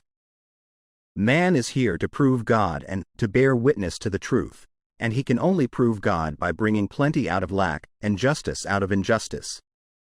"Prove me now herewith, saith the Lord of hosts, if I will not open you the windows of heaven, and pour out a blessing, that there shall not be room enough to receive it." Perfect self-expression or the divine design. No wind can drive my bark astray nor change the tide of destiny. There is for each man perfect self-expression. There is a place which he is to fill and no one else can fill, something which he is to do, which no one else can do. It is his destiny. This achievement is held, a perfect idea in divine mind, awaiting man's recognition. As the imaging faculty is the creative faculty, it is necessary for man to see the idea before it can manifest. So man's highest demand is for the divine design of his life. He may not have the faintest conception of what it is, for there is, possibly, some marvelous talent, hidden deep within him. His demand should be, "Infinite Spirit, open the way for the divine design of my life to manifest. Let the genius within me now be released. Let me see clearly the perfect plan." The perfect plan includes health, wealth, love, and perfect self-expression. This is the square of life, which brings perfect happiness. When one has made this demand, he may find great changes taking place in his life, for nearly every man has wandered far from the divine design. I know, in one woman's case, it was as though a cyclone had struck her affairs, but readjustments came quickly, and new and wonderful conditions took the place of old ones. Perfect self-expression will never be labor, but of such absorbing interest that it will seem almost like play. The student knows, also, as man comes into the world financed by God, the supply needed for his perfect self-expression will be at hand. Many a genius has struggled for years with the problem of supply, when his spoken word and faith would have released quickly the necessary funds. For example, after the class, one day, a man came to me and handed me a cent. He said, "I have just 7 cents in the world, and I'm going to give you one, for I have faith in the power of your spoken word. I want you to speak the word for my perfect self-expression and prosperity." I spoke the word and did not see him again until a year later. He came in one day, successful and happy, with a roll of yellow bills in his pocket. He said, "Immediately after you spoke the word, I had a position offered me in a distant city, and am now demonstrating health, happiness, and supply." A woman's perfect self-expression may be in becoming a perfect wife, a perfect mother, a perfect homemaker, and not necessarily in having a public career. Demand definite leads, and the way will be made easy and successful. One should not visualize or force a mental picture. When he demands the divine design to come into his conscious mind, he will receive flashes of inspiration and begin to see himself making some great accomplishment. This is the picture, or idea, he must hold without wavering. The thing man seeks is seeking him. The telephone was seeking Bell. Parents should never force careers and professions upon their children. With a knowledge of spiritual truth, the divine plan could be spoken for, early in childhood or prenatally. A prenatal treatment should be: let the God in this child have perfect expression. Let the divine design of his mind, body, and affairs be made manifest throughout his life, throughout eternity. God's will be done, not man's. God's pattern, not man's pattern, is the command we find running through all the scriptures, and the Bible is a book dealing with the science of the mind. It is a book telling man how to release his soul, or subconscious mind, from bondage. The battles described are pictures of man waging war against mortal thoughts. A man's foes shall be they of his own household. Every man is Jehoshaphat, and every man is David, who slays Goliath, mortal thinking, with the little white stone, faith. So man must be careful that he is not the wicked and slothful servant, who buried his talent. There is a terrible penalty to be paid for not using one's ability. Often fear stands between man and his perfect self-expression. Stage fright has hampered many a genius. This may be overcome by the spoken word, or treatment. The individual then loses all self-consciousness and feels simply that he is a channel for infinite intelligence to express itself through. He is under direct inspiration, fearless, and confident, for he feels that it is the Father within him who does the work. A young boy came often to my class with his mother. He asked me to speak the word for his coming examinations at school. I told him to make the statement, "I am one with infinite intelligence. I know everything I should know on this subject." He had an excellent knowledge of history but was not sure of his arithmetic. I saw him afterwards, and he said, "I spoke the word for my arithmetic and passed with the highest honors, but thought I could depend on myself for history and got a very poor mark." Man often receives a setback when he is too sure of himself, which means he is trusting to his personality and not the Father within. Another one of my students gave me an example of this. She took an extended trip abroad one summer, visiting many countries, where she was ignorant of the languages. She was calling for guidance and protection every minute, and her affairs went smoothly and miraculously. Her luggage was never delayed nor lost. Accommodations were always ready for her at the best hotels, and she had perfect service wherever she went. She returned to New York. Knowing the language, she felt God was no longer necessary, so looked after her affairs in an ordinary manner. Everything went wrong, her trunks delayed, amid inharmony and confusion. The student must form the habit of practicing the presence of God every minute. In all thy ways acknowledge him. Nothing is too small or too great. Sometimes an insignificant incident may be the turning point in a man's life. Robert Fulton, watching some boiling water, simmering in a tea kettle, saw a steamboat. I have seen a student, often, keep back his demonstration, through resistance, or pointing the way. He pins his faith to one channel only, and dictates just the way he desires the manifestation to come, which brings things to a standstill. My way, not your way, is the command of infinite intelligence. Like all power, be it steam or electricity, it must have a non-resistant engine or instrument to work through, and man is that engine or instrument. Over and over again, man is told to stand still. O Judah, fear not, but tomorrow go out against them, for the Lord will be with you. You shall not need to fight this battle. Set yourselves, stand ye still, and see the salvation of the Lord with you. We see this in the incident of the $2,000 coming to the woman through the landlord when she became non-resistant and undisturbed, and the woman who won the man's love after all suffering had ceased. The student's goal is poise. Poise is power, for it gives God power a chance to rush through man, to will and to do its good pleasure. Poised, he thinks clearly and makes right decisions quickly. He never misses a trick. Anger blurs the visions, poisons the blood, is the root of many diseases, and causes wrong decision leading to failure. It has been named one of the worst sins, as its reaction is so harmful.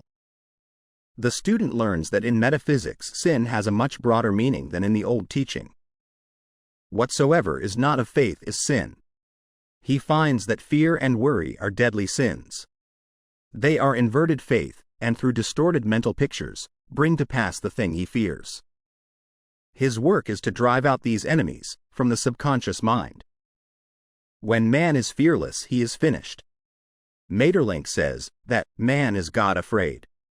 So, as we read in the previous chapters, man can only vanquish fear by walking up to the thing he is afraid of. When Jehoshaphat and his army prepared to meet the enemy, singing, "Praise the Lord, for his mercy endureth forever," they found their enemies had destroyed each other, and there was nothing to fight. For example, a woman asked a friend to deliver a message to another friend. The woman feared to give the message, as the reasoning mind said, "Don't get mixed up in this affair, don't give that message." She was troubled in spirit, for she had given her promise. At last, she determined to walk up to the lion and call on the law of divine protection. She met the friend to whom she was to deliver the message. She opened her mouth to speak it when her friend said, "So and so has left town."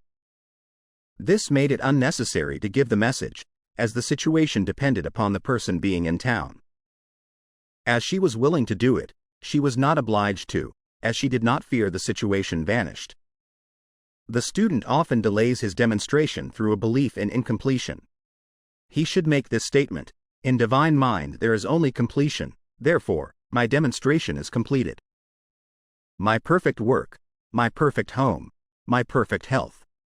Whatever he demands are perfect ideas registered in divine mind, and must manifest under grace in a perfect way.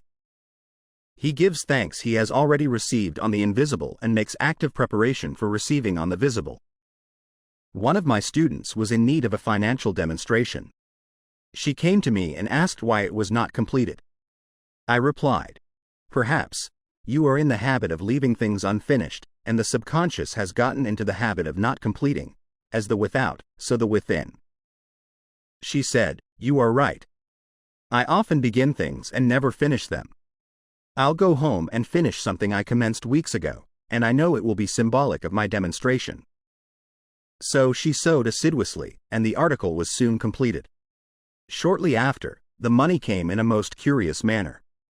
Her husband was paid his salary twice that month. He told the people of their mistake, and they sent word to keep it. When man asks, believing, he must receive, for God creates his own channels. I have been sometimes asked, suppose one has several talents, how is he to know which one to choose? Demand to be shown definitely. Say, "Infinite Spirit, give me a definite lead, reveal to me my perfect self-expression, show me which talent I am to make use of now." I have known people to suddenly enter a new line of work and be fully equipped, with little or no training. So make the statement, "I am fully equipped for the divine plan of my life," and be fearless in grasping opportunities.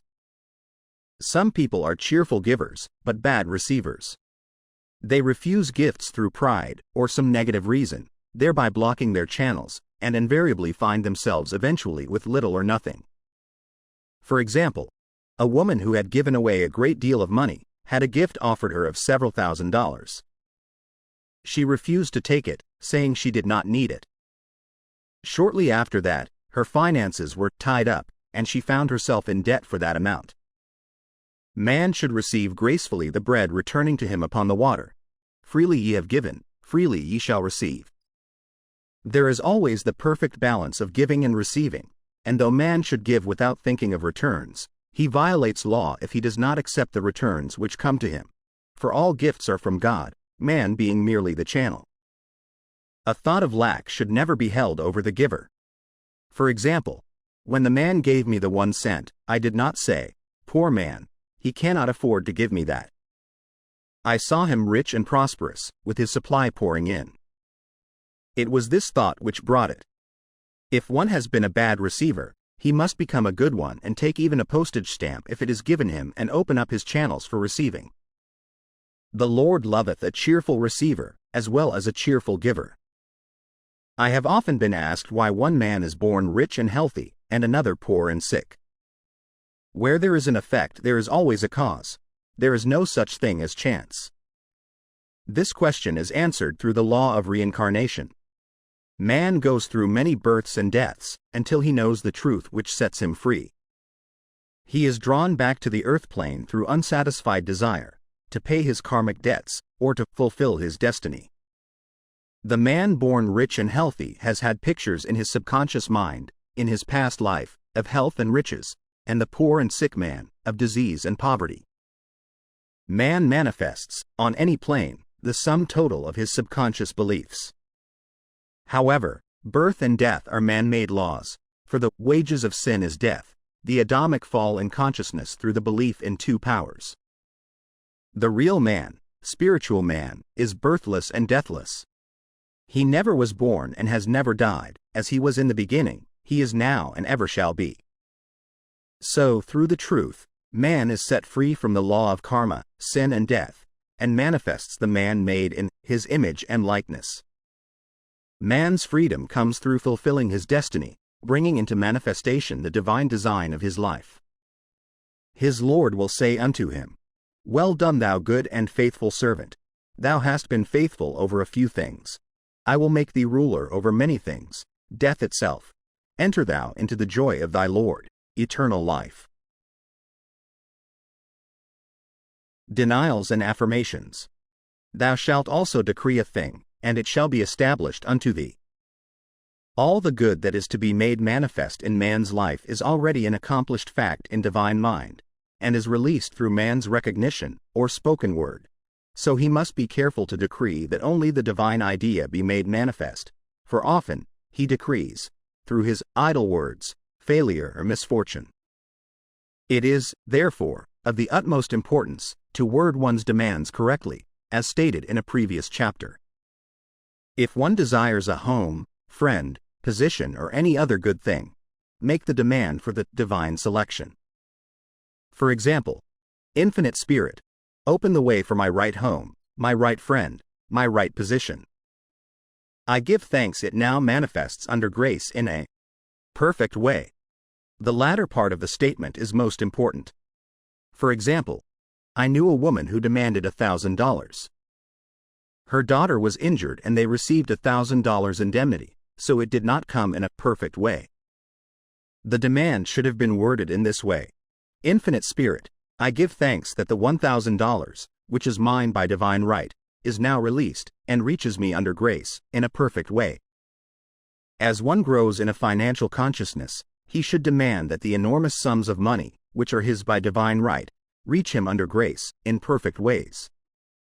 It is impossible for man to release more than he thinks is possible, for one is bound by the limited expectancies of the subconscious. He must enlarge his expectancies in order to receive in a larger way. Man so often limits himself in his demands. For example, a student made the demand for $600 by a certain date. He did receive it, but heard afterwards that he came very near receiving $1,000, but he was given just $600, as the result of his spoken word. They limited the Holy One of Israel. Wealth is a matter of consciousness. The French have a legend giving an example of this. A poor man was walking along a road when he met a traveler, who stopped him and said, "My good friend, I see you are poor. Take this gold nugget, sell it, and you will be rich all your days." The man was overjoyed at his good fortune, and took the nugget home. He immediately found work and became so prosperous that he did not sell the nugget. Years passed, and he became a very rich man. One day he met a poor man on the road. He stopped him and said, "My good friend, I will give you this gold nugget, which, if you sell, will make you rich for life."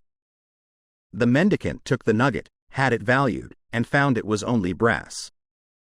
So we see, the first man became rich through feeling rich, thinking the nugget was gold. Every man has within himself a gold nugget. It is his consciousness of gold, of opulence, which brings riches into his life. In making his demands, man begins at his journey's end, that is, he declares he has already received. Before ye call, I shall answer. Continually affirming establishes the belief in the subconscious.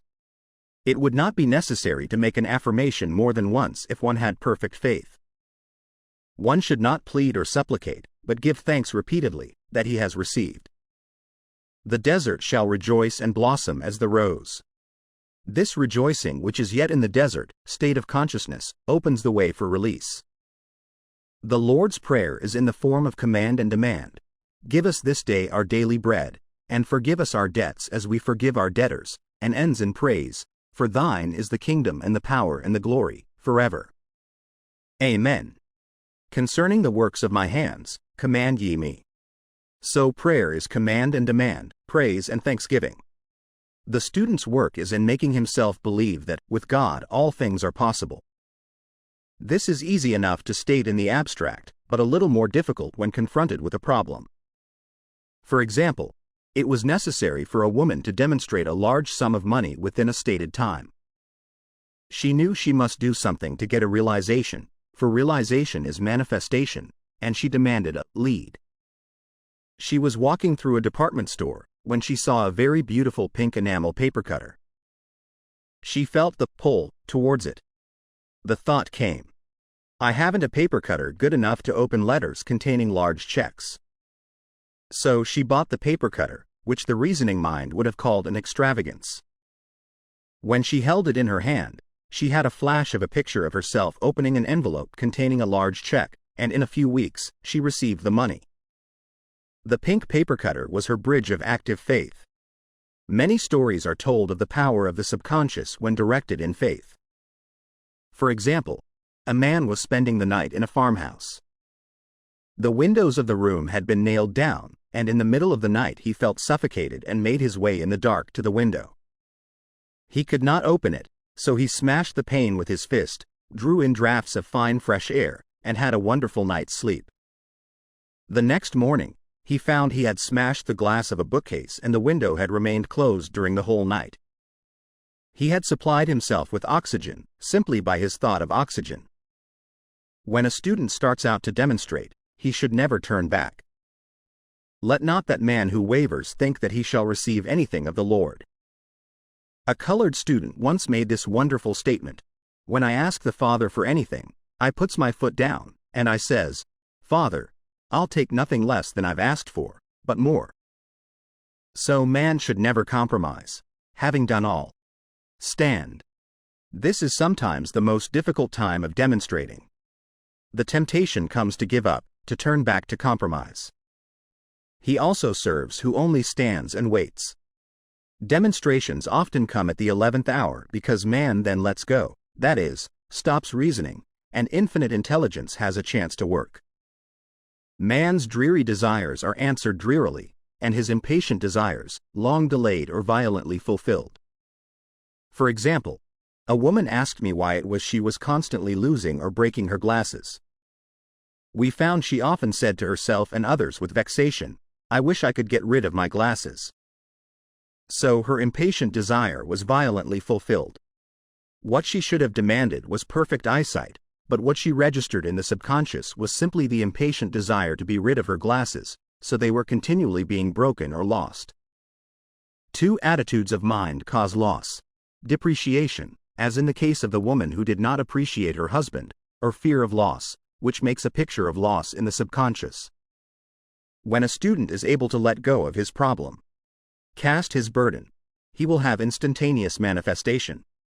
For example, a woman was out during a very stormy day and her umbrella was blown inside out.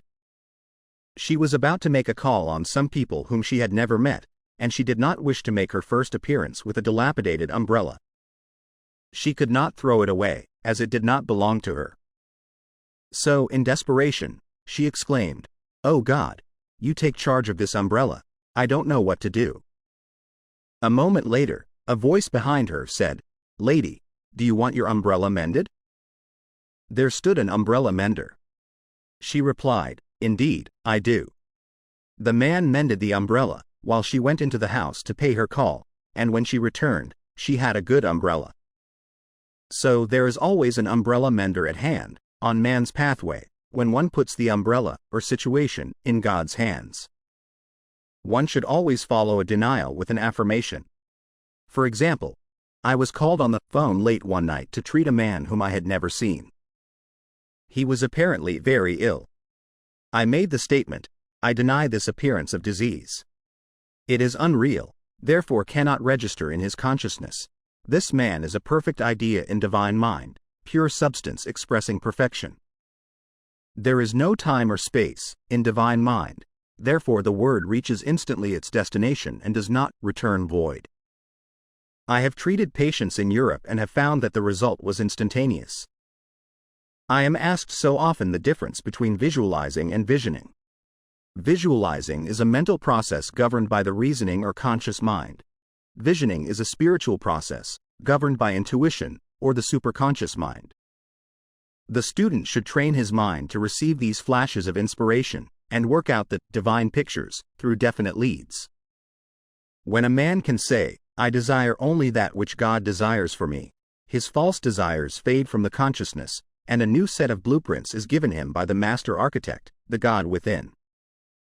God's plan for each man transcends the limitation of the reasoning mind, and is always the square of life, containing health, wealth, love and perfect self-expression. Many a man is building for himself in imagination a bungalow when he should be building a palace. If a student tries to force a demonstration through the reasoning mind, he brings it to a standstill. "I will hasten it," saith the Lord. He should act only through intuition or definite leads. Rest in the Lord and wait patiently. Trust also in Him, and He will bring it to pass. I have seen the law work in the most astonishing manner. For example, a student stated that it was necessary for her to have $100 by the following day. It was a debt of vital importance which had to be met.